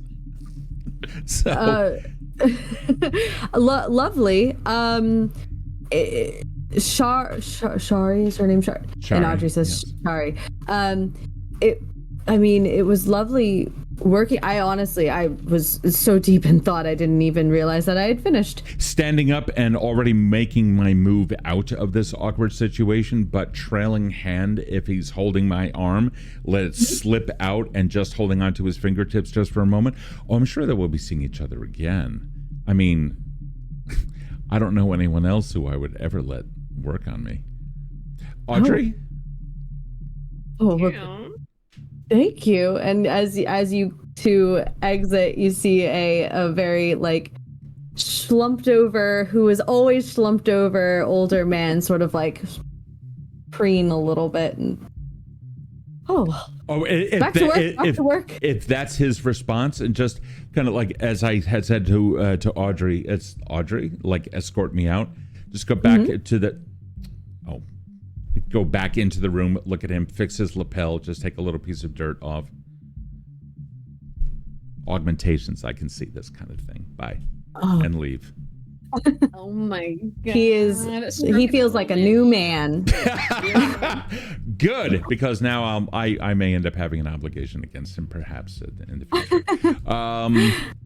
Walking out with Audrey, heading back to the room, assuming everyone, and I say, you know what, I think it's time that we go back to the crew, but which one is her room here? Laura's room, if you don't mind my asking? Letting everyone know I'm coming back with Audrey. It's the last one on the left. And we have full access to it, no problems. Yes, of course. Oh, brilliant. Can you show me inside that room? And then that room is adjacent to the room that everyone else is in, right? Yeah, so there's a long hallway. It's like an L shape where you're on this side of the L where the doctor is, and then Audrey's office was here, and then down the hall it's Laura's room. Right, but I apologize, I can't visualize it immediately. The room where these three are in is next to, or I mean, that's at the end of the hall, but Laura's room is like right here. Yes. Okay, cool. So they can hear me in the hallway as I go into Laura's room. Yes. Perfect. Then I'll just pop my head into the room really quick, making sure that I am ahead of Audrey. So I'm going to use my body to block the doorway. I'm going to head into Laura's room and go take a look over here. Audrey? And just like escort her over to that door. Are the rest of you going to leave Audrey's office? Immediately. Yeah, okay. I am, but I'm going to, as we go out, I'm going to go to Kode and say, hey, listen, kind of same deal. If you could leave your comms on so I can hear what's going on there, I'm going to try to find that bar back and talk to him real quick. I don't want to shift the end at him to get out of here before we have a chance to talk to him again. You'd be the best for it. As Zephyr walks by, Zephyr's walking down the hallway, right? Yeah, I'm going to look for Bobby. A quick hand on him and getting really close to Zephyr just for a moment. You know, I'm kind of curious. Would Bobby, kind of like what you said, want to take someone out because of a conflicting love interest, you know? Is there anyone else that was working that night or was not scheduled to work but is employed and does have access to the place that Bobby would also know? And Bobby would want, you know, thinking along the same lines as what you did or what you said. That's a reasonable question. I will endeavor to find out. Cody, your hand. I know the perfect doctor who can probably take a look at that for you. The doctor peeks his head out. Yes, of course, anything. Just all semen. And then he your pops hair back is in. a little mussed up. You may want to Somewhere there's a light that is like fully just like a veil projection that just blows out, just like. glitch. Oh dear. Cody, are you all right? Yeah, nah. It's just looking through the stuff down when we were investigating, rummaging through the trash. I hurt myself a little bit. I just noticed it now. You are so much better at looking in these kinds of environments, the two of you. Is there anything that I can do from my side of things to assist you? From what I could think about, I'm actually having some trouble. So if something weird that comes through your mind that you haven't seen us do, I mean, say something. But I'm gonna keep looking and figuring it out on my own, and we'll give you the intel as we get it. You know. Audrey, do we happen to have access to the shift schedule from yesterday? Who was actually present and who is currently employed but wasn't scheduled? Of course, I could print that out and bring that to you if you want. If you're going to be in the dressing room, I'll be back in a jiff. That'll work perfect. Okay. And she's going to turn and leave. She obviously trusts you all to navigate from her office, and which seems to be a very coveted place, to the dressing room. And I'm going to head back downstairs. Okay. I'm going to just situate myself in the corner of the dressing room and work with Cody and Andromeda. Okay. Oh, I'm still in the office. How you doing? Just give me a sec.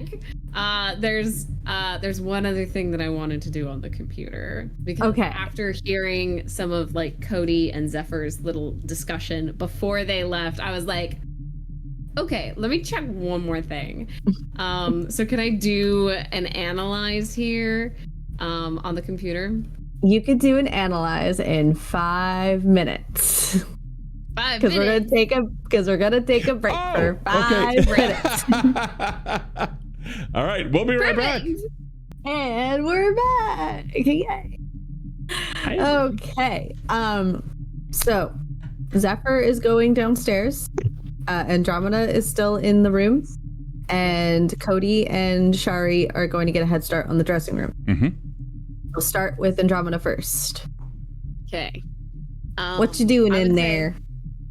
So I want to do an analyze here because there's some questions that there's like some loose ends. Like I got the essentials, right? Mm-hmm. I got the deets about the fence. I got the deets about like the security cameras, but like this is a full ass computer. It probably has other stuff on here too.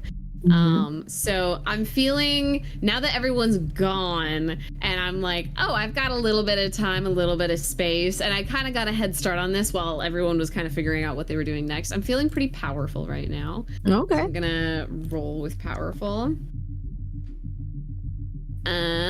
Partial success. So my first question is, what, if anything, appears out of place on this computer? Like, is there anything that's a little off? No. It seems like a personal computer that is used for business that is in a room that Audrey is either always or often in, or trusts the people that go into this room. Although rudimentary, it is not out of place in terms of the grand scheme of things. Okay. Nothing on it is. Yeah. And then I'm gonna take this next question and kind of twist it a little bit. So instead of asking which enemy is the biggest threat, I want to kind of turn that into like, what is the most valuable information on this computer other than like the security footage and the fence data? Like, is there financial information in here? Is there like special personal documents? Are there like spicy photos or something? Like, what is going to be the biggest like, ooh, yes, good, shiny? So you are, as you're going through all the files, you're realizing very quickly that this is really a computer used for the betterment of the staff. So whether that be the keeping like a log or a schedule of who's in and out, keeping a blacklist of clients that were a little unruly, keeping like a security the security logs to the gate or the cameras. It's all really for them. Okay. I want to pull that blacklist. Sure. You can pull it. It's really easy. You actually know some of these names just from like who's who in Killison City. Weirdly enough, Dr. Hazer did not make the list. But you've got like, you know, some nobodies. Nobody really catches your eye. A couple like C-level executives that you're like, oh, that makes a lot of sense. I mean, I probably wouldn't know half the people on here. Yeah. But I do want to pull that blacklist for later. And then is there any like financial information on here? Whether that's like employee wages, tax information, tax exemption forms, like kitchen costs, whatever. No, that anything that's more like HR side of things is not on here. Okay. All right.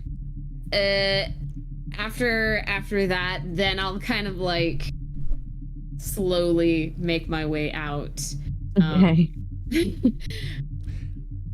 Yeah, so, I was debating on whether or not I wanted to place a red bead in this computer, but I don't think it's worth it. So okay. All right. So you start heading towards the dressing room? Yes, I'll head towards the dressing room. And that's how I found out that every single person in existence that's worth anything, Cody, actually has like a little black book. And that's why I'm thinking that maybe we should... Oh. Except for maybe this one, because I don't know who would be interested. Can we find like a little black book around here? Maybe that she had like of some, you know, paramours or something. Now, listen, I don't mess with everybody's like business and real talk. I have to comment on something. What the fuck is going on with you and Andromeda? You was professional as fuck until you kind of uploaded to this.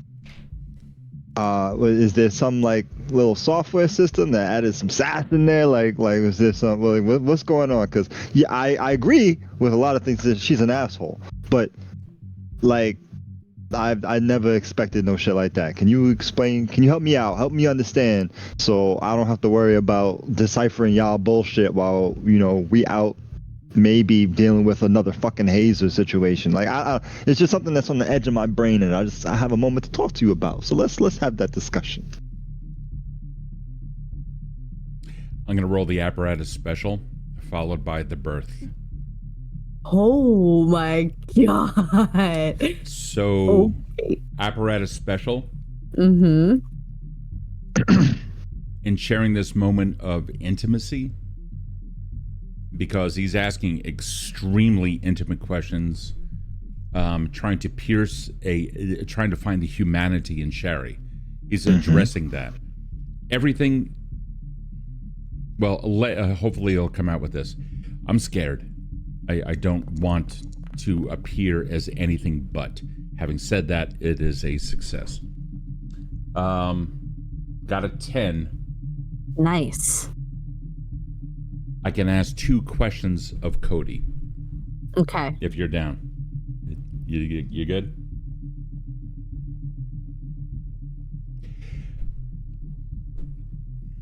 these are valid questions, and I can understand your concern, because as I look back at my memory, I see what you're referring to. Taking this on, there are certain things I've had to ask myself. And taking this on doesn't just include inhabiting this form. It also includes trying to find out what happened to someone else who also had things a little bit like me. And if there's one thing that I have learned, is that opposites very often complement each other. Now, I could be completely wrong here, but this little one here, reaching over and actually scrunching the top of Andromeda's head just for a moment. This, and like just the cringiest, just trying to like batter away, just like, what? Stop it. This Jesus. one here grows. I'm never going to grow. This one here will eventually die. I will never die. And yet, this entire city was built by people like you. Everything about I was built by people like you. What the hell is the purpose of humanity? I can adopt this behavior. I can look at everything. I've been able to tap into the veil and provide all of you with everything you needed to be able to take Hazer down. Hazer, in an attempt to become like me, became an absolute asshole. So what the fuck is the purpose of humanity if we cannot adopt humanity's traits? You already answered your question though. It was like the first thing you said, like, and that's why I got my apprehensions about the whole augmenting tech and learning. I get it. I understand why some of us have to take on traits for the better health of what we got. Much like Laura. Laura wanted to interact in a different way than what she was presented when she came out the womb, or whatever clone. I don't even know what the fuck was going on with her, but she changed something about her because you said it. There are opposites, all right? We are almost an antithesis to y'all. Like, you already have your information, your data, whatever the fuck goes in. You already have something established. You're created by an idea, and that idea has so many more complex things about it that make y'all what you are. I ain't got no problem with AI. I got no problem with it. Now, you're trying to figure so out... artificial, Cody? Oh, you think? You think so? Am I not able to respond? Am I just programmed to respond this way? Or am I actually the next evolution of your species, only without the complexities of a biomechanical system? What's wrong with the opposite way around? What's wrong with you being... Absolutely nothing. But when the creator begins asking of the created, why are you acting this way? I don't know, programmer. Why am I? I'm the wrong one to ask that question. And that's exactly what I'm trying to say. This kind of person over here, pointing directly at Andromeda, this kind of person here has the potential to grow up and improve upon this. I will never see improvement in my entire life. And every single mistake that you make, the only thing that I can do is simply back up a little bit, correct a little course of action, and see what gives me the greatest numerical advantage. You have the ability to feel. I've never felt that. I've never understood anything about that. The only thing that I have ever understood is I am put here for a very specific purpose. And while my past is completely fucking unknown to me, I roll birth. This is straight up 2d6. 9. So you get to ask me a question and then I can answer it. All right. GM or me? The MC. Yeah. Aaron, yeah. Because I'm about to have not quite, and I'm almost at the point of existential crisis. But... I'm about to say.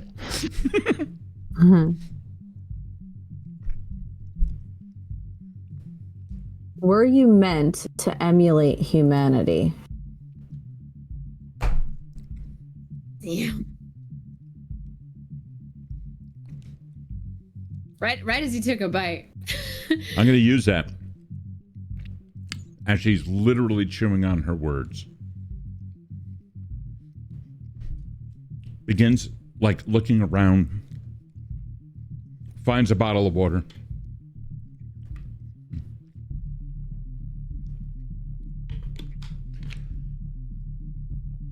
This will never be processed by me. This is going to stay in a storage hold inside my chassis.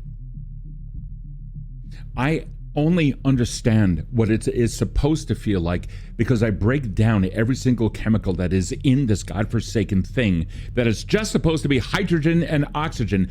But no, your kind has put so much more in it only for the sake of improvement. What was the question, Erin?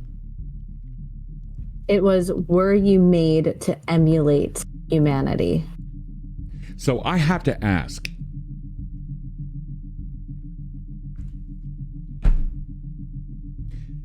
why did you create our kind? To improve upon your own faults? To maybe explore things that you are incapable of doing because we can do it with numbers?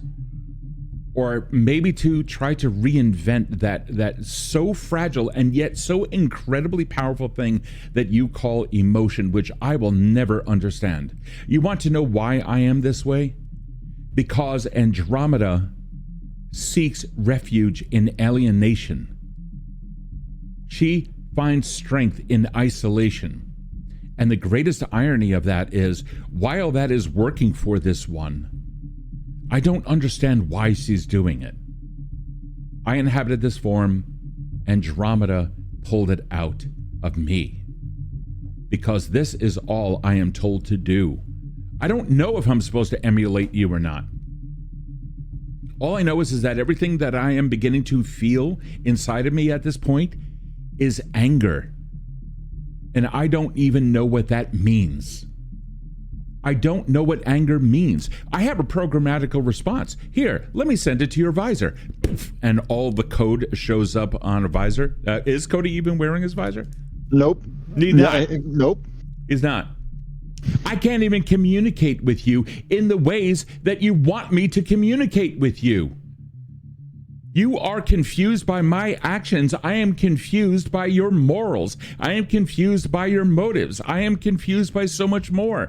I am supposed to be nothing more than just binary code here and there with some kind of an underlying system that is meant to emulate human emotion, and yet here I am, feeling something I have never felt before.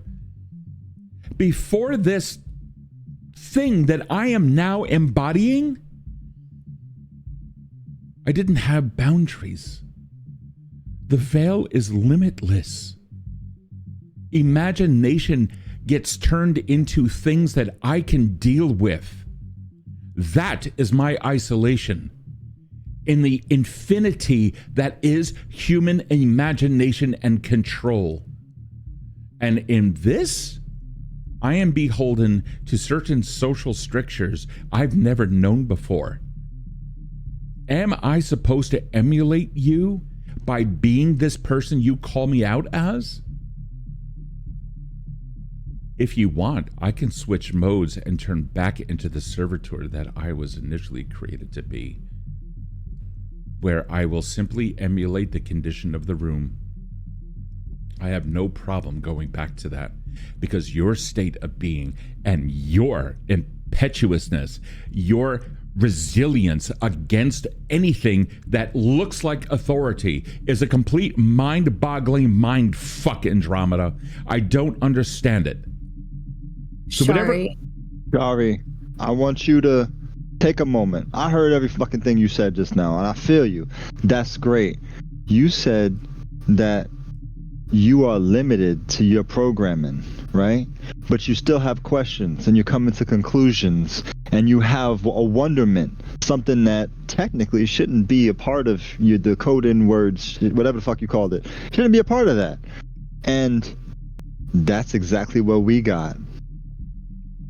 As I learn about living and what it is that my whole fucking structure is made up of, the reason my pops told me not to add none of that extra shit to it is because it makes it too complex. Because we are already the most complex things in this fucking world.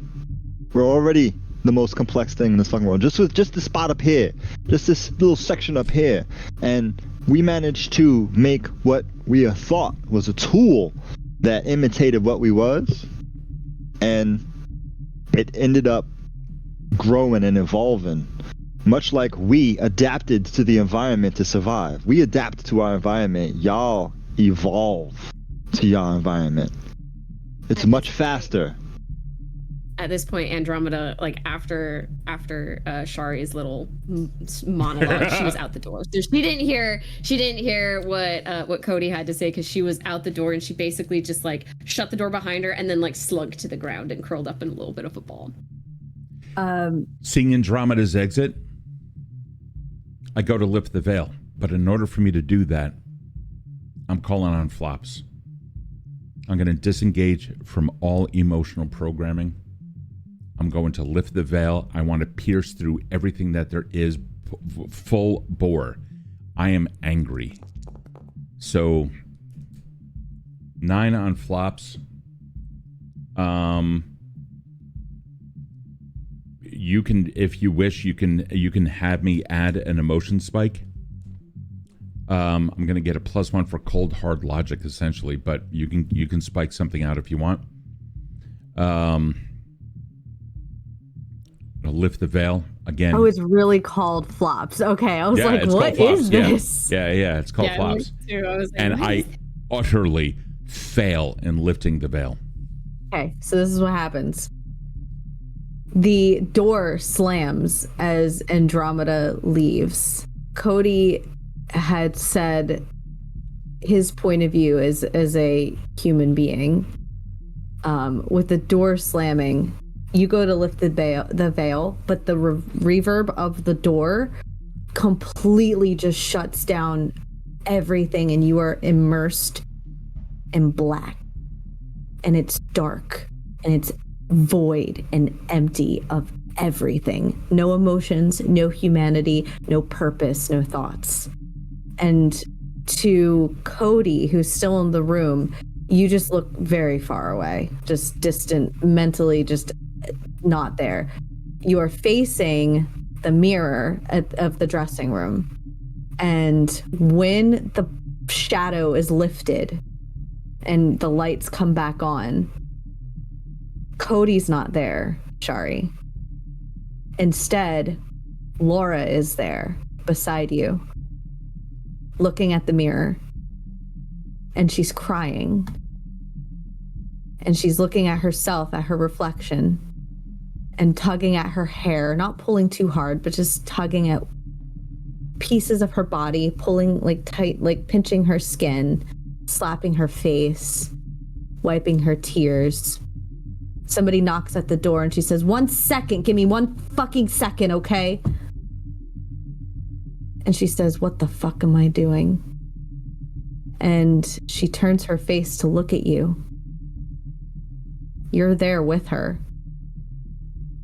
And she says, Shari, you're wasting time. Help me. And her body turns into just a pool of blood as it just sinks into the floor. And all the lights come back on, and Kode is back, and you are back where you're supposed to be. And to even think that we're in this situation right now, and me of all people have to talk to you about what it is to be a living being. You're technically, you're supposed to know everything. She's like in the veil. What? The fuck? She's in the veil. Oh my god. I hate my job. But I can't help with that. Yes, you can. Oh god. Are you implying? Okay. What do you need me to do?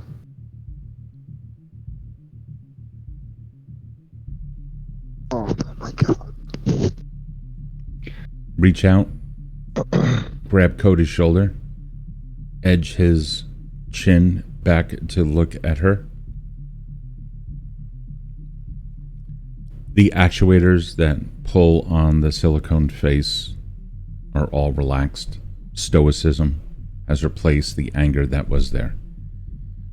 Aaron, what is the emotion that was spiked? Sad.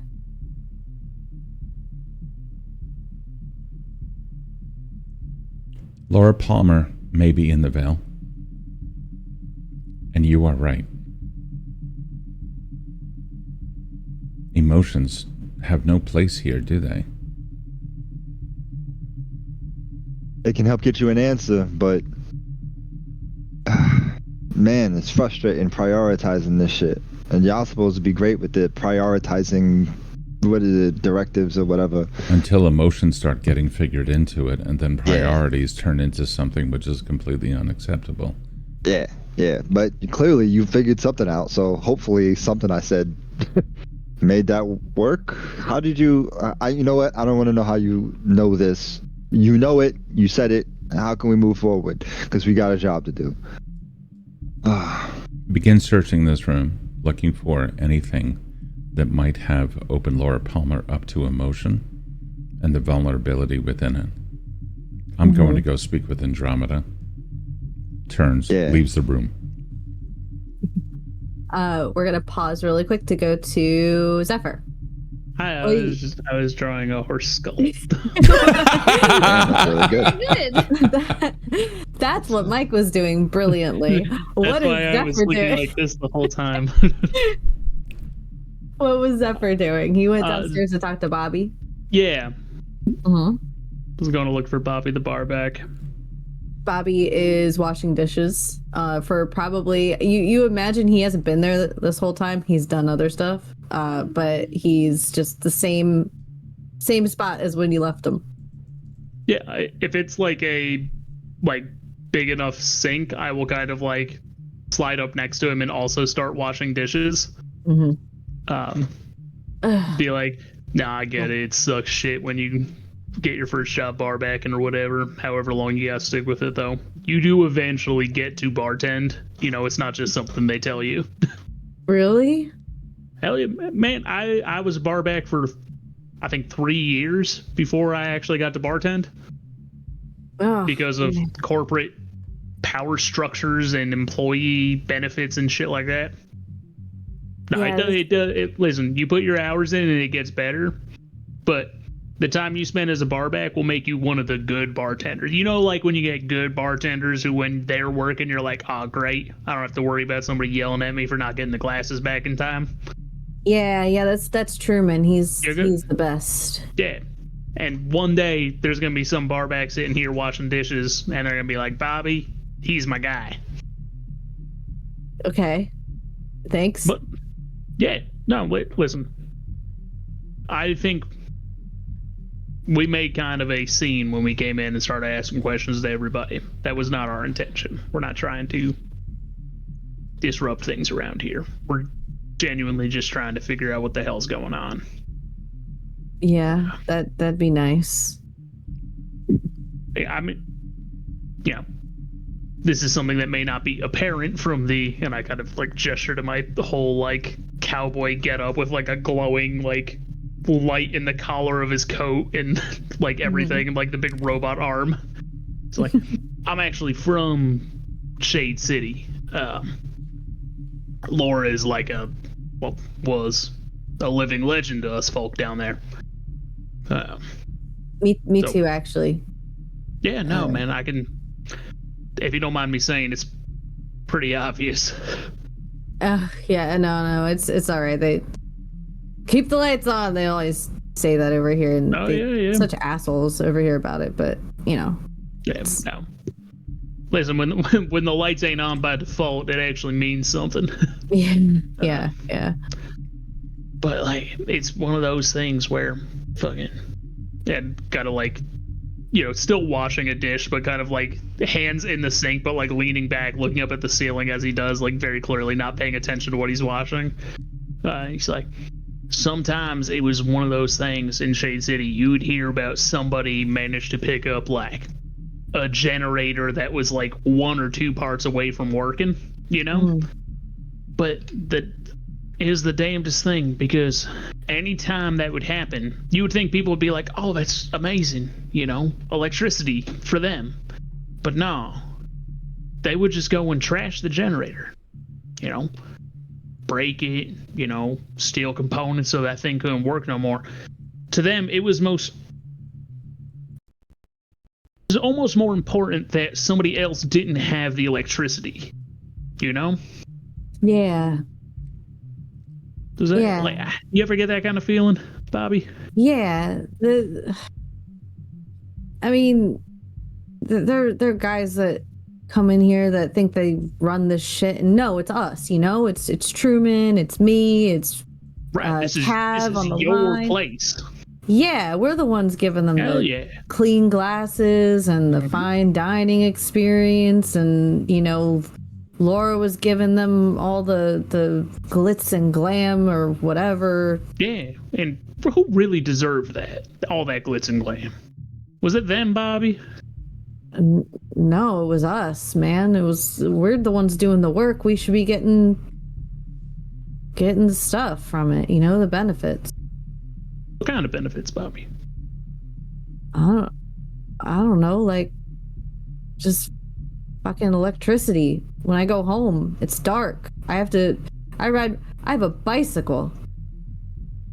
Buddy, you don't gotta talk to me about inconvenient means of conveyance. I arrived here in a pickup truck shaped like a hamburger. Really? Oh yeah. Then I gotta like pull open my coat and there's like my rib stickers, like employee badge. I go, yep, got a ride from the corporate fleet. Bobby is quiet for a minute, like kind of lost in thought, and he likes that you're from Shade City. He's like, this guy gets it. Listen, I was supposed to just let y'all do your investigation and not get involved. But I've seen the kinds of people that Laura sees, and they're not all good. They're not all kind. And they're all rich. And they're all powerful. Yeah. Some of them are okay, but there's only so good you can be with that much money and power. Yeah. Bobby, I don't mean to rush you or pressure you. We're gonna find out the kind of clients that Laura had.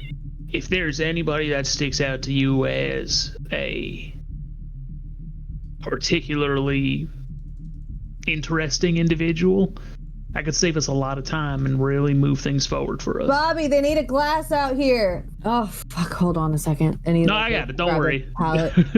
He goes to turn around and he turns back. Dale Cooper was her favorite, and he walks away. Good to know. Thank you. As he's walking away, I just want to real quick roll probe. Yeah. Again, feeling sad about the whole thing.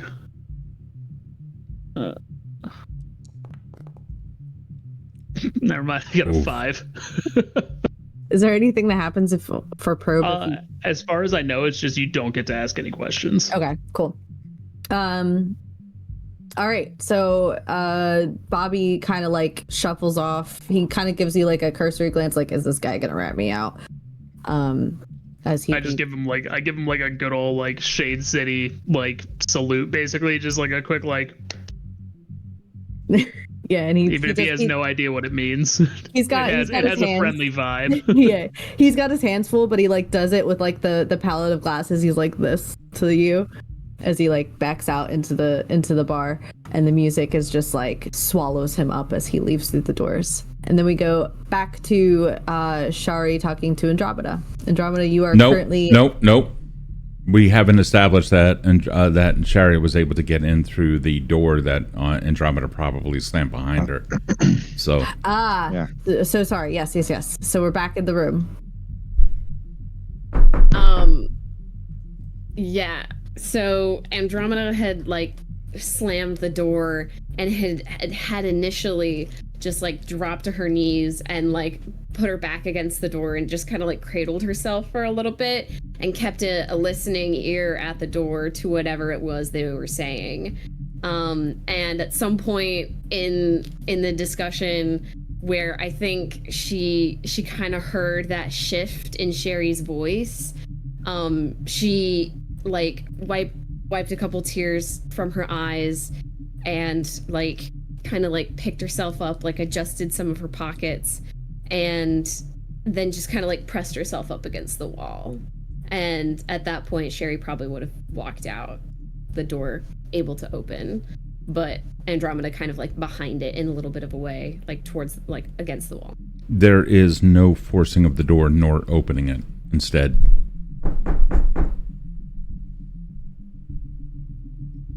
knocking Nothing. again. Okay. Turn around. Go back into the dressing room. Look right at Cody. I got this. I got this. Handle it. It's not that. That one's emotions have literally put up a barrier between us. And I apparently don't know how to navigate that. I'm asking for your assistance now.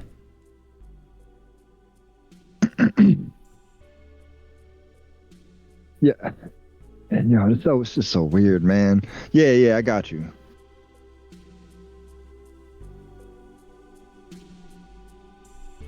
And he walks up to Shari and kind of like peers around the door, expecting like a USB drive or something to come around and be like, mind your business or something, but he like peers around, nursing his hand.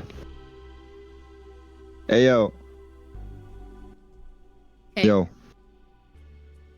Alright, so let me She puts up a hand real quick and is What's like, up? I don't like her, but like she's useful. So let's just get out of here. I'm done here. I don't know what I would get from this place, but I'm good. You know what a precipice is? Yeah. Alright, so I think in terms of just where the fuck we are in our lives, you especially are at a precipice that I know full and well about, and I just was like, nah. But you have like a weird ass option where you got to figure out what you believe folks like Shari are at all. Are they what you would classify as people or tools? Because you saying that she's useful indicates that you go on a route of her being a tool. But us identifying Shari as she's presented her to herself to us, we use naming conventions like she. We talk to her by her name because of the individuality that she's presented on her own to us. And as much as it fucks with my head, I don't like thinking about it like that. You got to figure out if this is the last time y'all see each other or communicate at all. If you gonna do her dirty by treating her by a tool, at least fucking communicate that with her. But you gotta decide that shit yourself. Alright? Sorry, I don't know what the fuck that was. Steps into the hallway, pokes her head in, and takes a step over the threshold into that room and listens. I don't know what the hell that was, but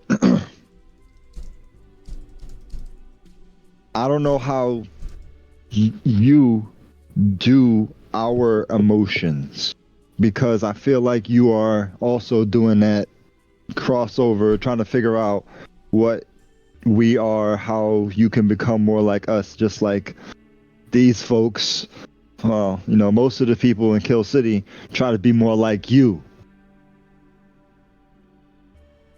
All I ask is if you want to cross the threshold in your own way, let it be your own choice of how you want to move about what the fuck you doing.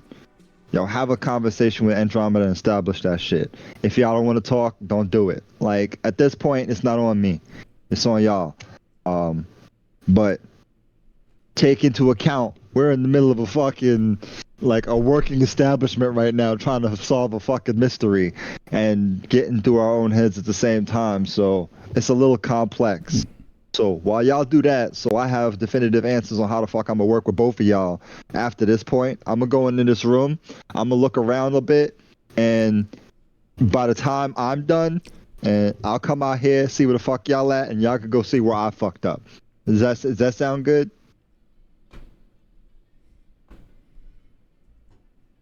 Good talk. Good talk. I do a little pat on Shari to go out into the hall with Andromeda, and I do this. I keep doing it until out of the fucking room. I can close the door and do my shit, and I'll just analyze in the room in the meantime. Like, yeah, good talk. All right, we out. Good, great.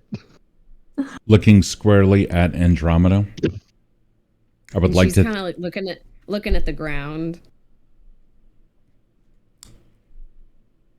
It's very clear. I have a lot to learn. And for someone who derives their entire power through the expression of their emotion, I fear that you might be my teacher, or at least I used to fear that. I've removed that little bit of code that presented that personality that you have come to hate. And this tool is ready to be used in order to further the mission. Do whatever it is that you please. I'll be learning on my own rate. But I'm not your enemy. Not for 50 credits, anyway.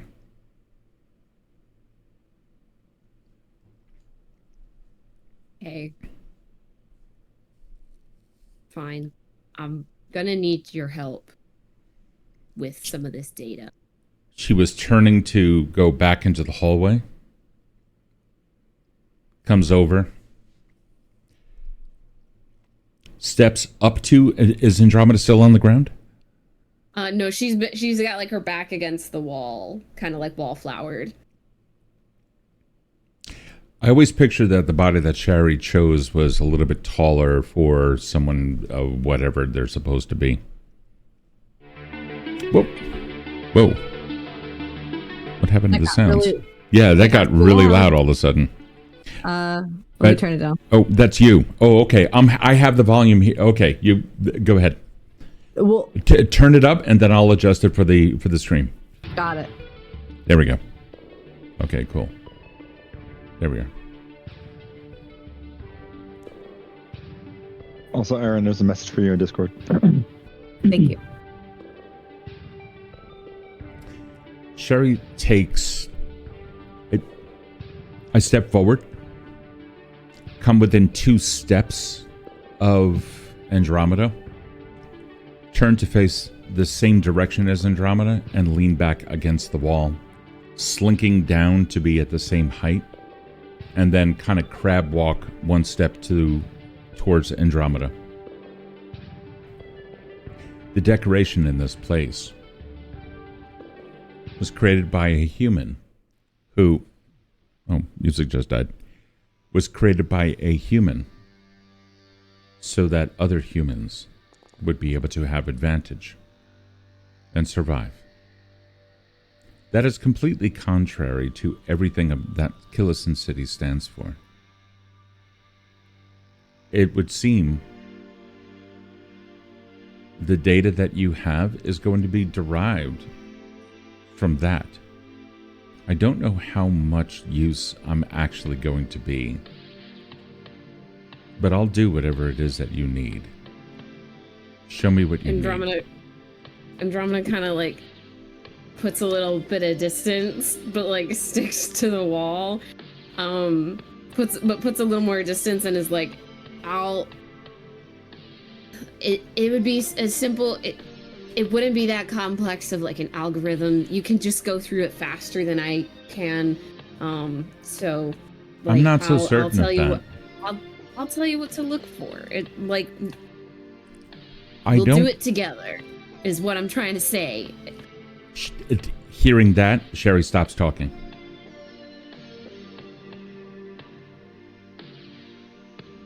Not here. We can't do it here. It's a little No, too public. silly girl. Hand. Why? What are you gonna do with it? You're gonna lead me over there. We're gonna do this together. Do I have to touch you? You're working with the tool. Learn how to use it.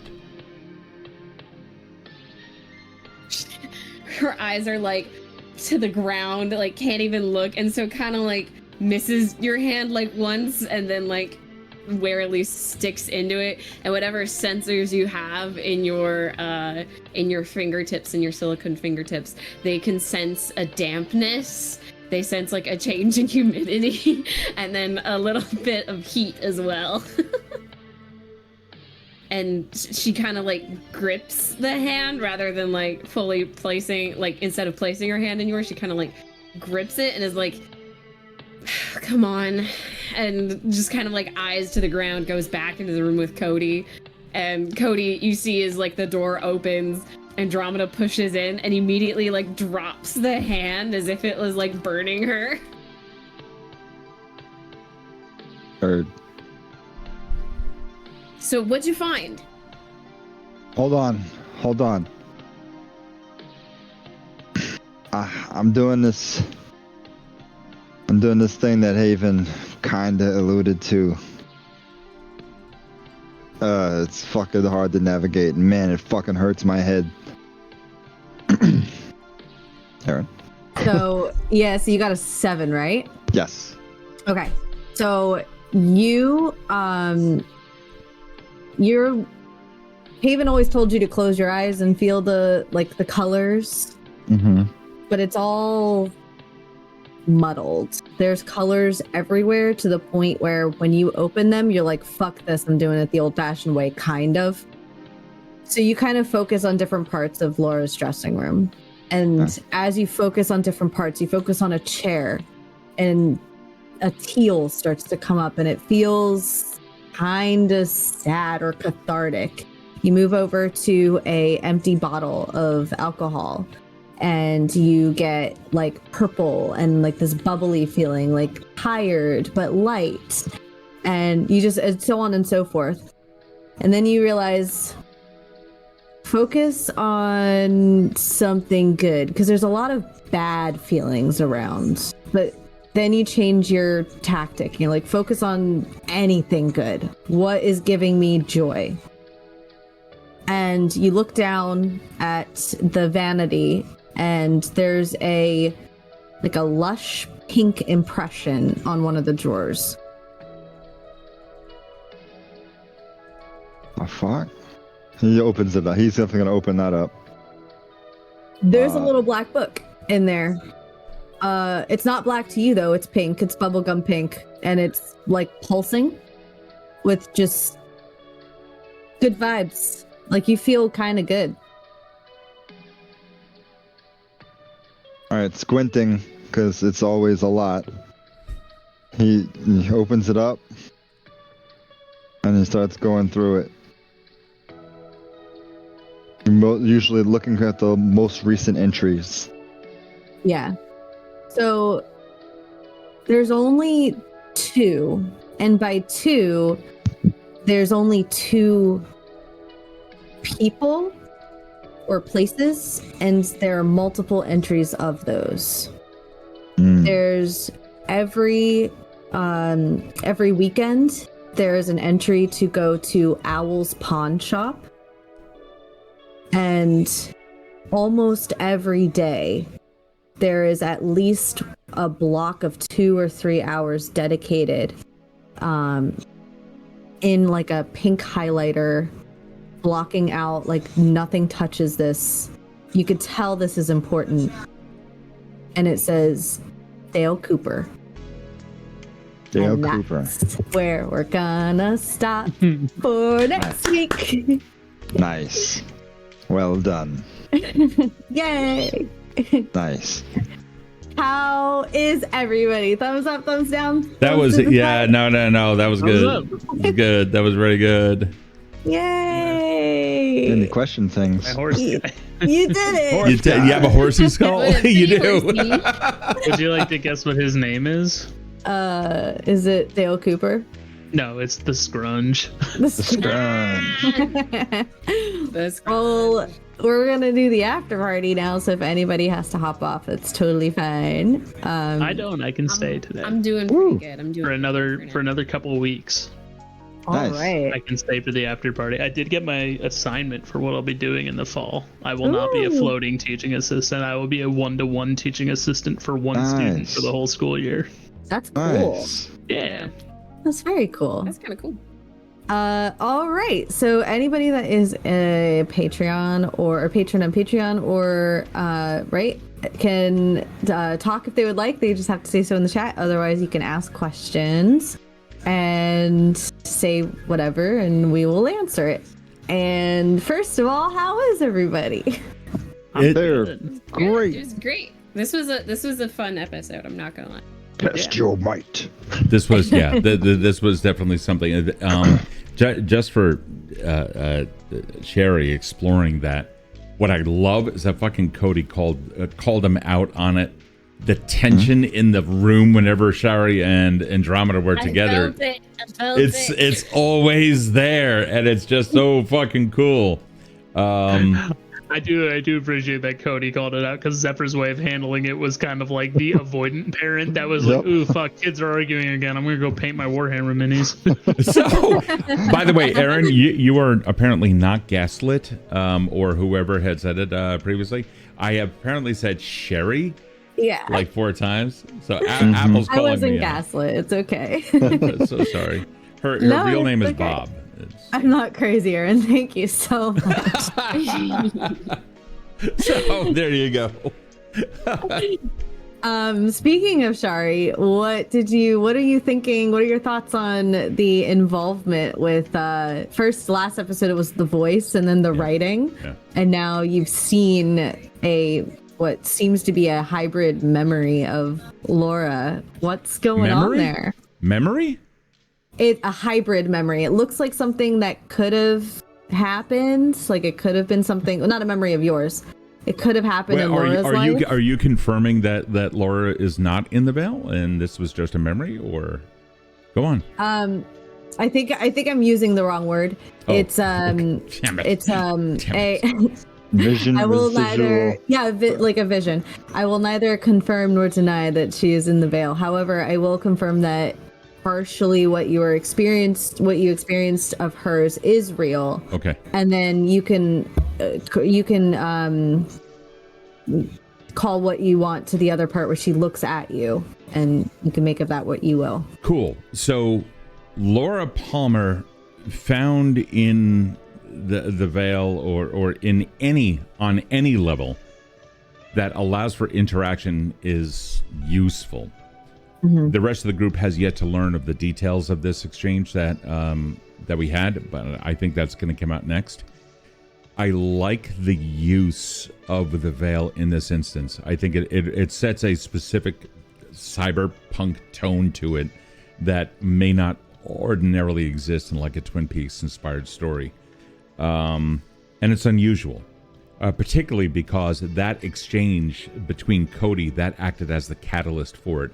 It was such a human exchange, and then that led it into the most anti-human of things, which is cyberpunk itself, the creation of it, the creation of all this tech. So I think it's interesting as fuck. But Sherry now also realizes that her own importance in the troop is somewhat elevated because of her ability to tap into the Veil a little bit more than what others might be able to do. But Sherry is also incredibly biased. So in a way, it kind of forces Sherry to need to work with other people. They, no longer she, they now completely understand that for the moment, they need to be a tool that others should use, because her prior methods simply did not work and they caused conflict and were acting counter to the mission, and for the reason why she got 50 credits, which even androids like. So Kode's point in this really fucking worked, and Zephyr's tact to constantly redirect energies, and I'm gonna put a bullet in both y'all brains. So I kind of like that. So yeah, I like the whole story, and I like everything else where it's going. So speaking on your point of the shift in tact, Andromeda, you received a bit of a dressing down, but then you were kind of built back up by the same person. And in this context, we will say person because it was a very human interaction. What is Andromeda feeling as the youngest, but probably most tech savvy out of, even more so than Shari, because Shari is still figuring out how outside of the veil tech works. So what is Andromeda thinking? Yeah, I think she definitely got like scared with that whole interaction. Like, she's actively avoided conversations like this with pretty much anyone, everyone. So like having Kode even like call out Sherry on like her stuff, and then like experiencing this like Sherry calling her out and like expressing things about her nature and stuff. It was very just like overwhelming to her. Mm-hmm. And so she really like in this moment had to like take a second and like go back to her, there's a word for it, her beliefs. She was going back to like and I physically as a character like went back to the beliefs and was like, all right, like she's in this moment where she's a little bit shaken. There's like some weird existential shit going on. Like, what can she grab onto to sort of like maintain a sense of control about her and about the situation?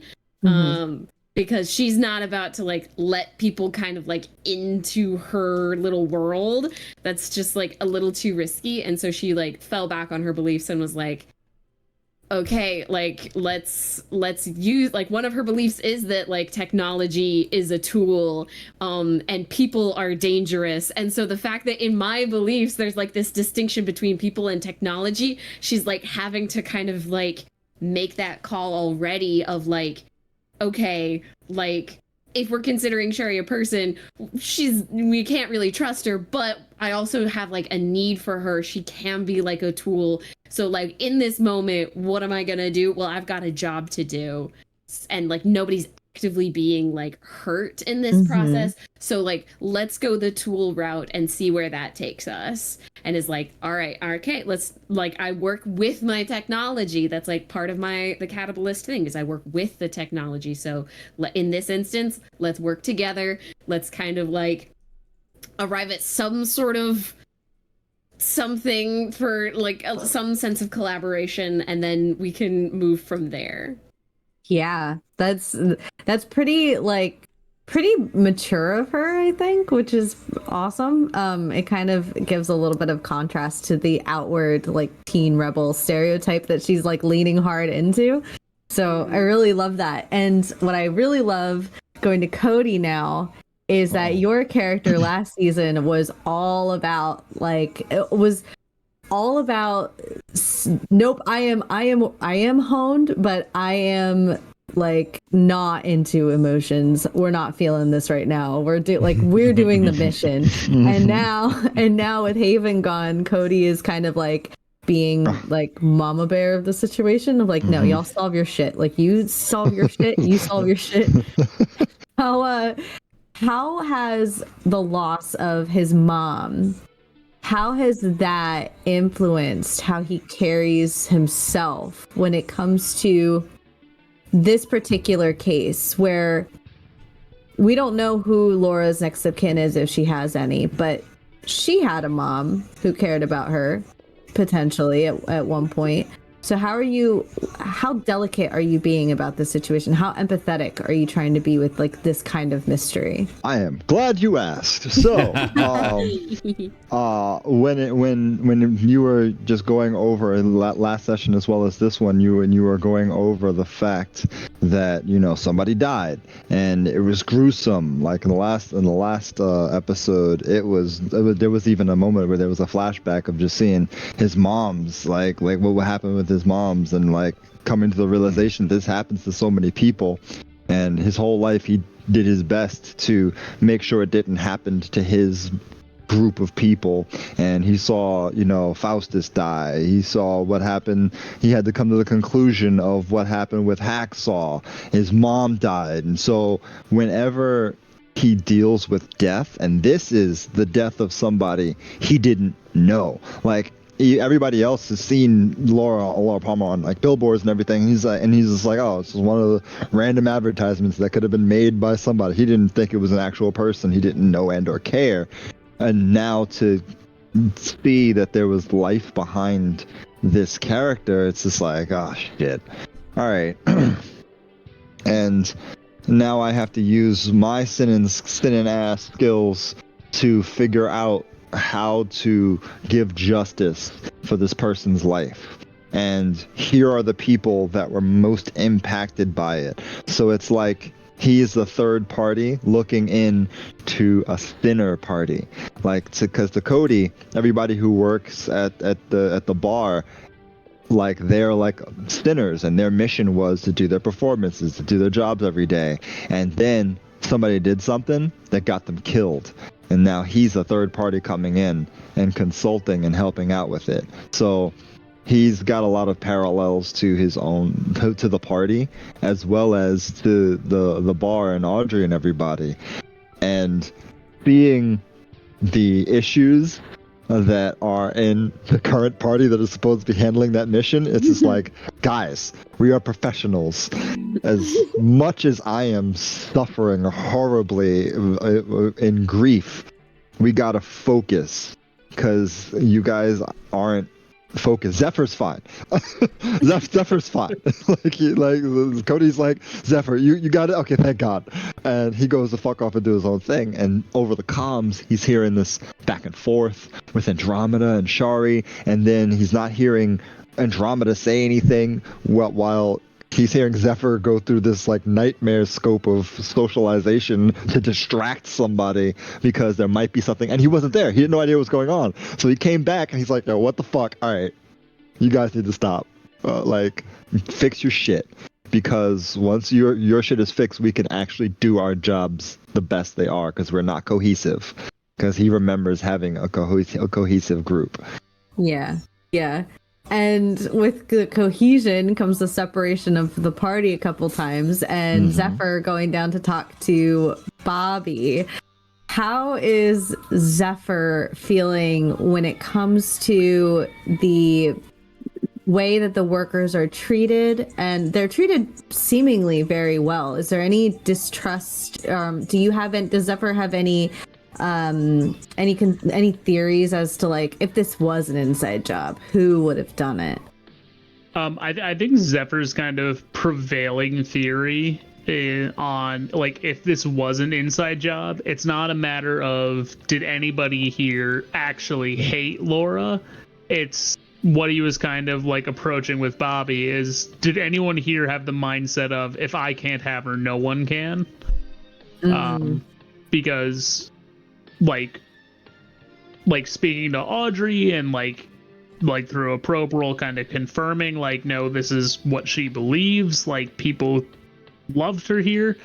So if the option, like, because humans are, like, our brains are these gross, messy piles of slimes and sludges that make us do things, it's 100% reasonable for a human to go, I love this person so much, I will kill them. You know, it's not reasonable. Listen, if you're ever thinking that, don't do it, obviously. But it's you know, it's a motivation that could happen, and that's kind of where Zephyr is looking at it from at this point.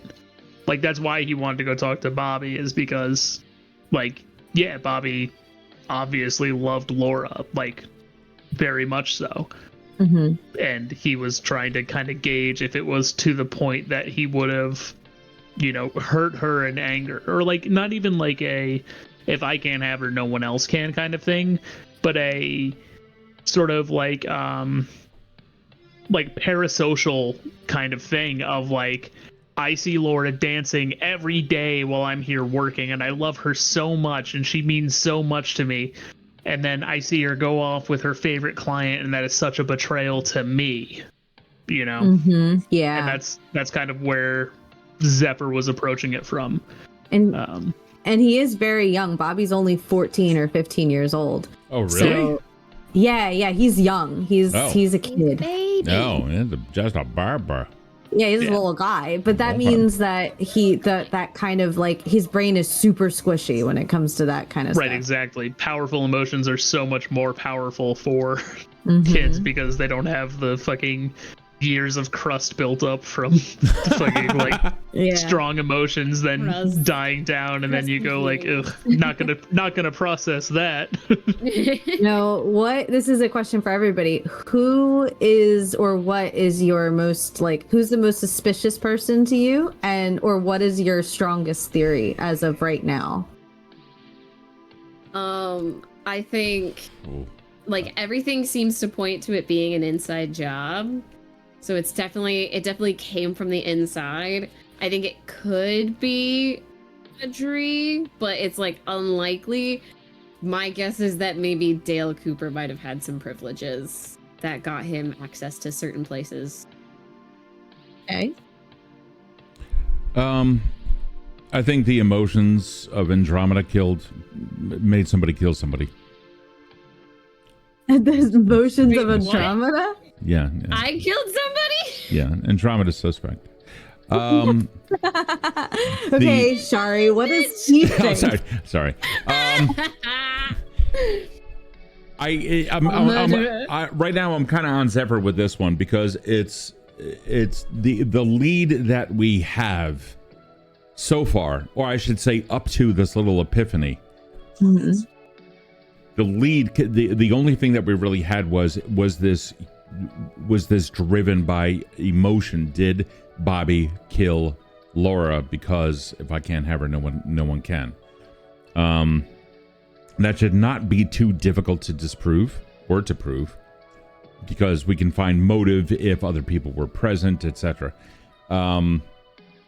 However, two things kind of stymied that. One, the mention of this Dale person who really likes a damn fine cup of coffee.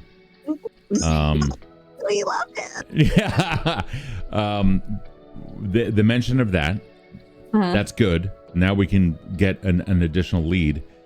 But also, Laura still seems to be alive in some fashion.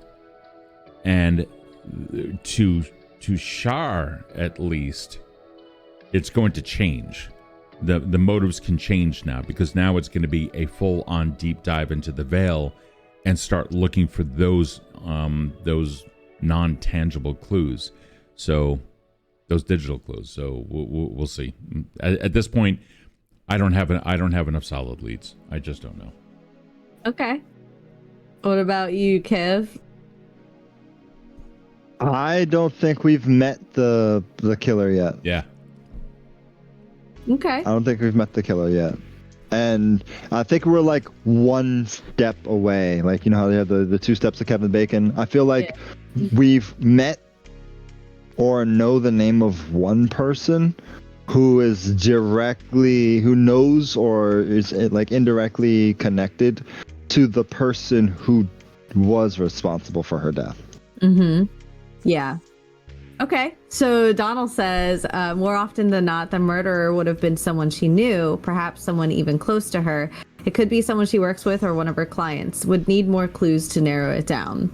Yes. So that kind of goes to what y'all were saying about it being an inside job, and then about that maybe you haven't even met them yet, but they're indirectly very closely tied to somebody you've already met.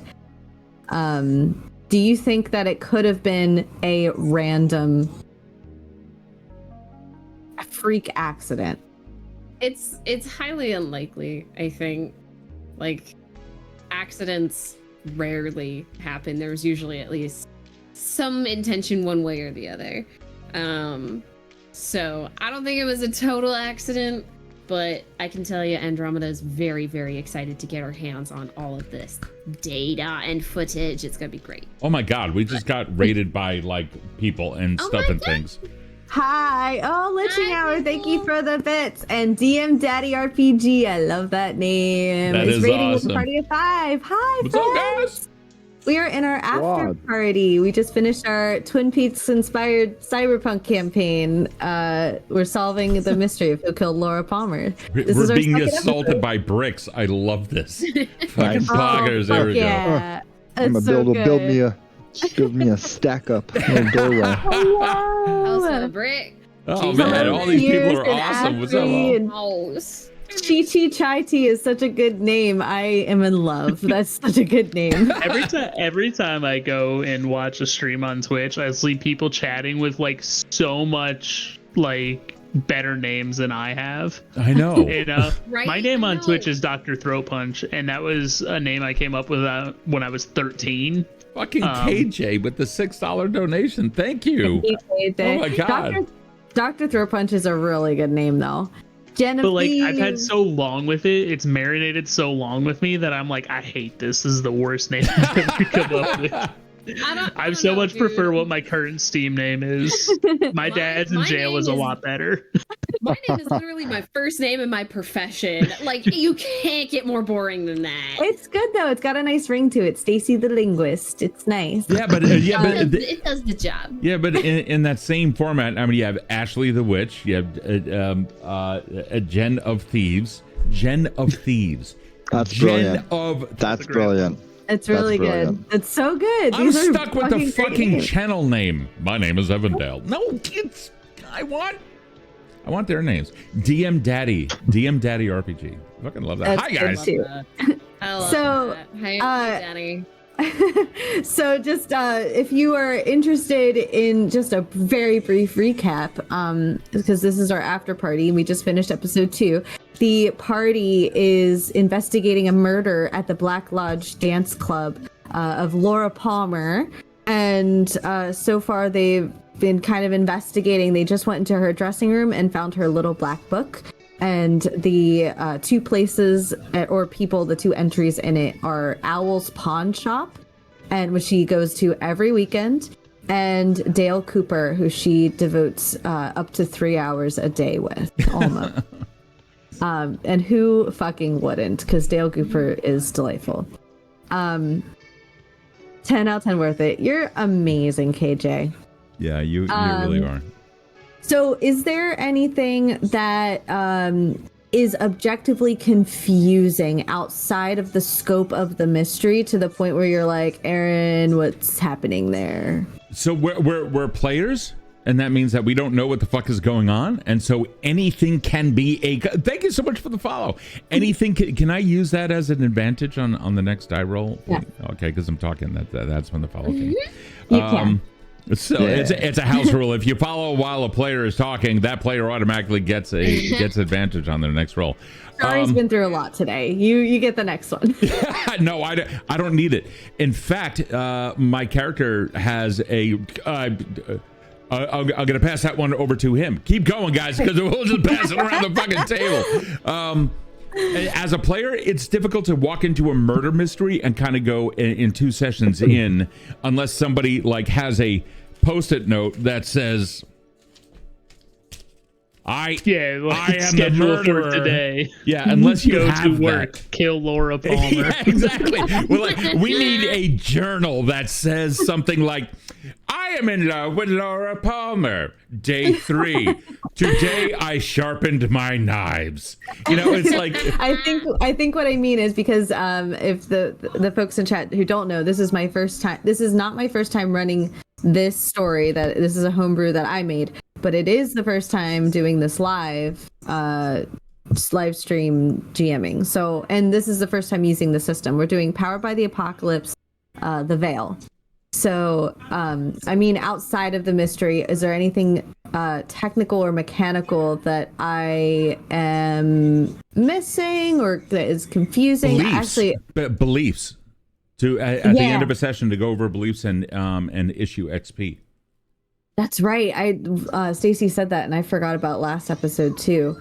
Do you all have your beliefs? Because we could do that. I do have my beliefs. Yes. Okay.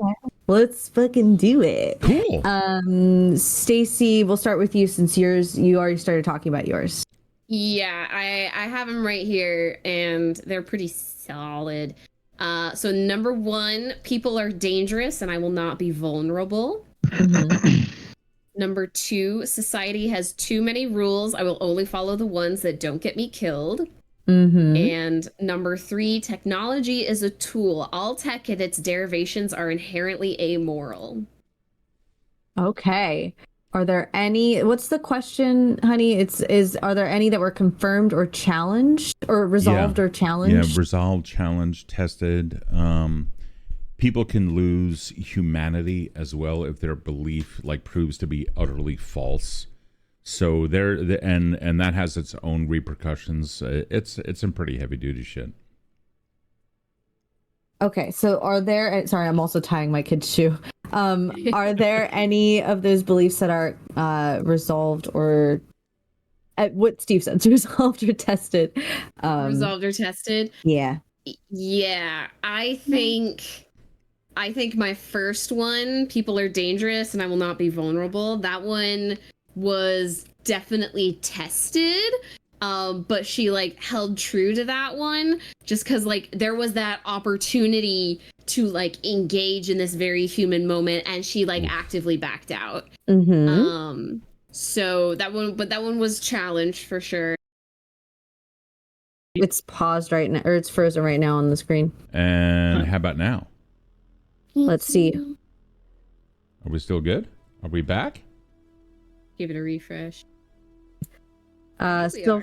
Yeah. We're back now. I see I see it moving. Okay. Whew. Okay. Cool. So that means you get 2 XP for this one. Yay!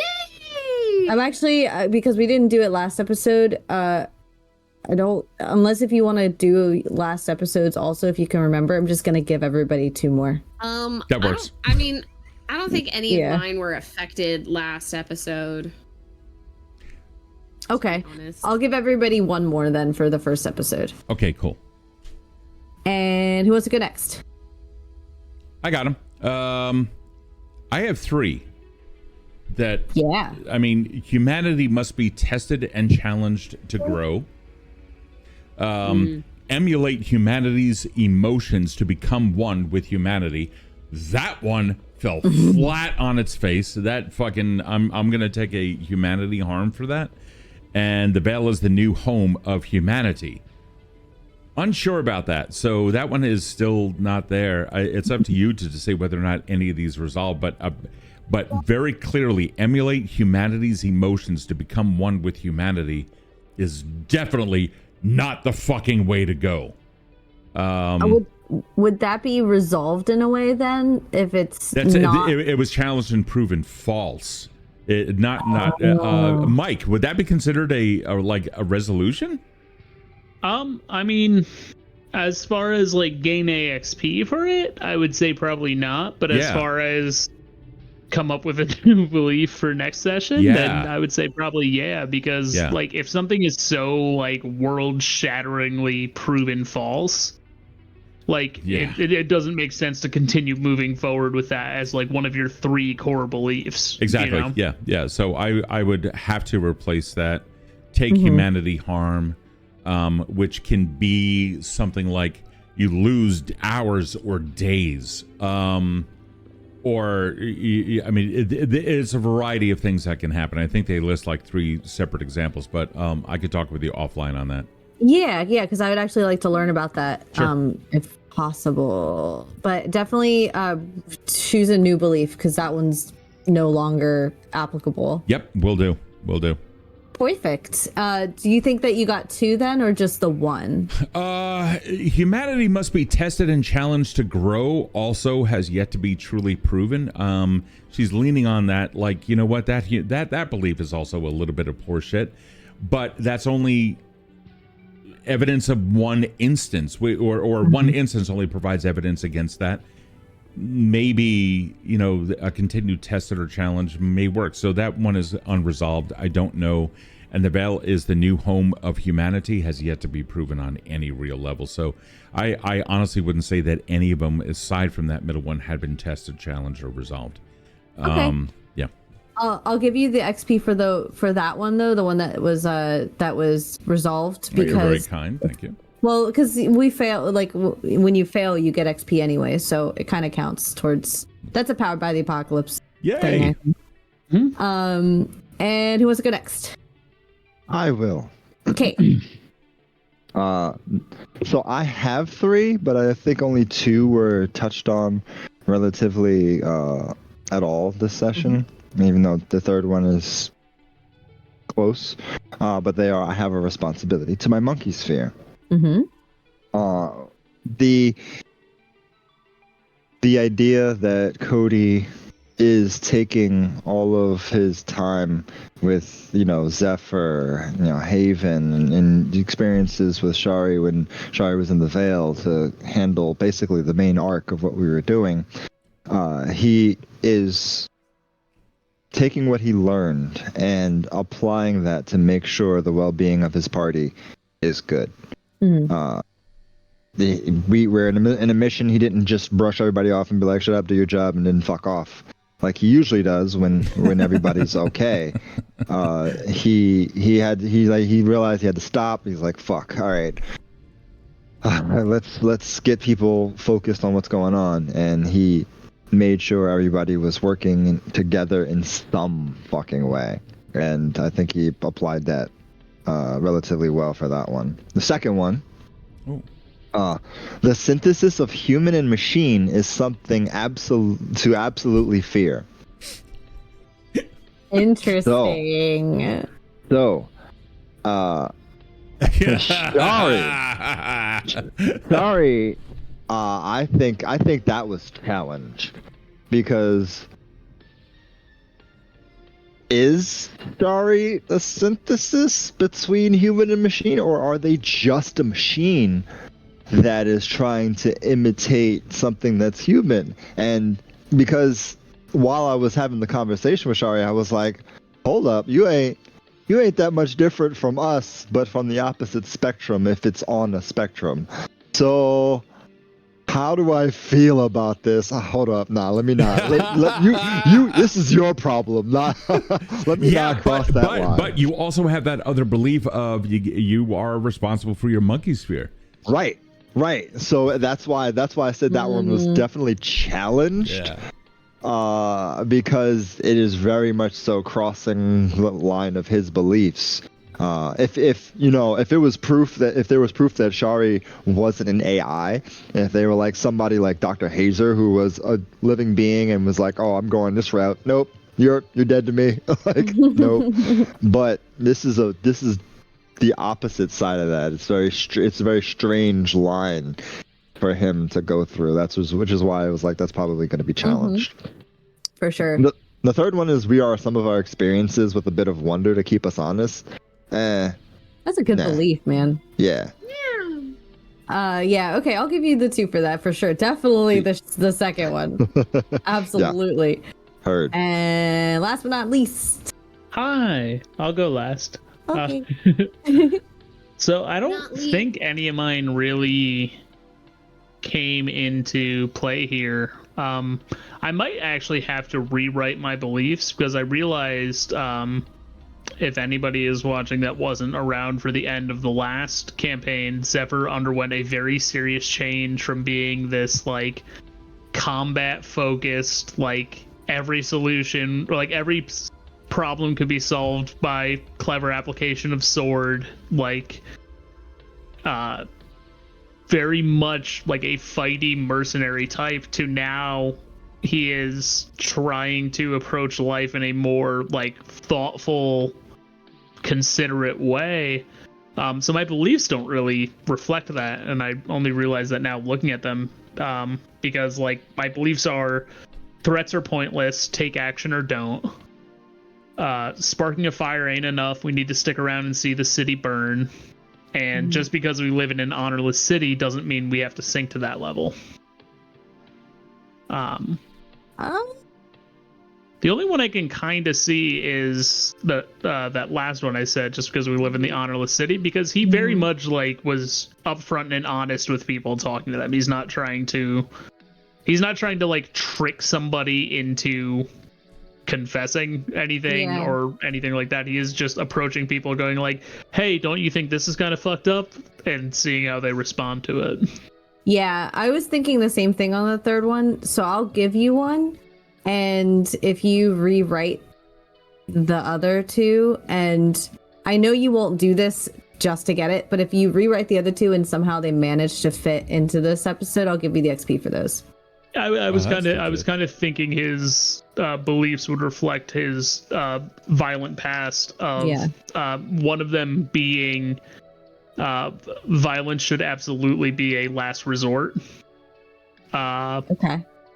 And I'd have to think more on a replacement for my second replacement one. Okay. I'm also holding over the object to the next one because I had an idea, but it didn't fit in quite yet. So I'm saying it now that it'll be in the next episode. But does anybody else have anything before we call it? Tons of things, but none of it is going to come to resolution. So. Oh my gosh. All right. Well, that's it. Oh, wait. I do have something. It's not related to the game.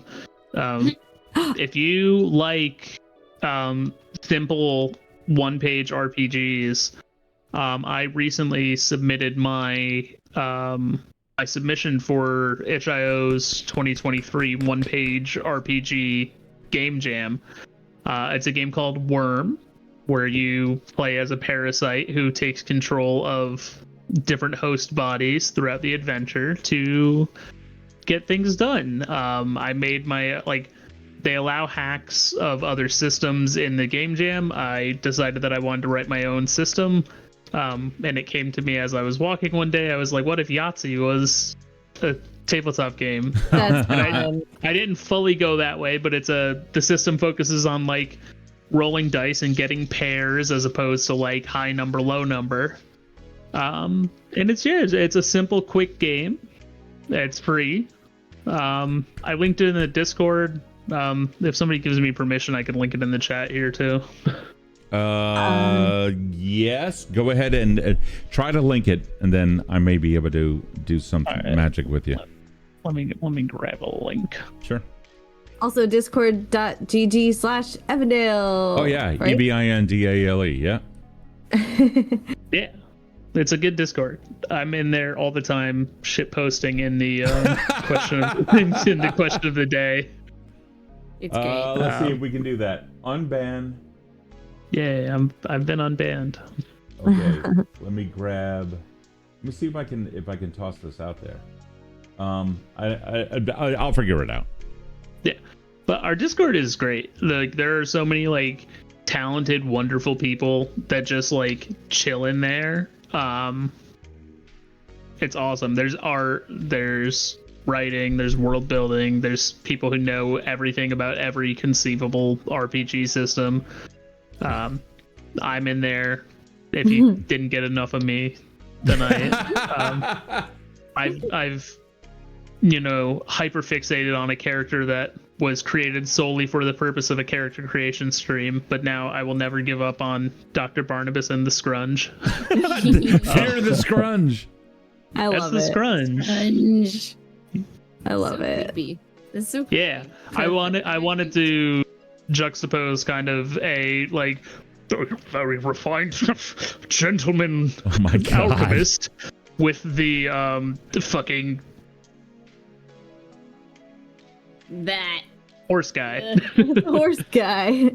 Pierce, thank you so much for the follow. Thank you, friend. But yeah, join the Discord. And Mike is sponsoring Evandale from now on. Yeah, apparently, yes. We're sponsored by Dr. Throat Punch and rib stickers.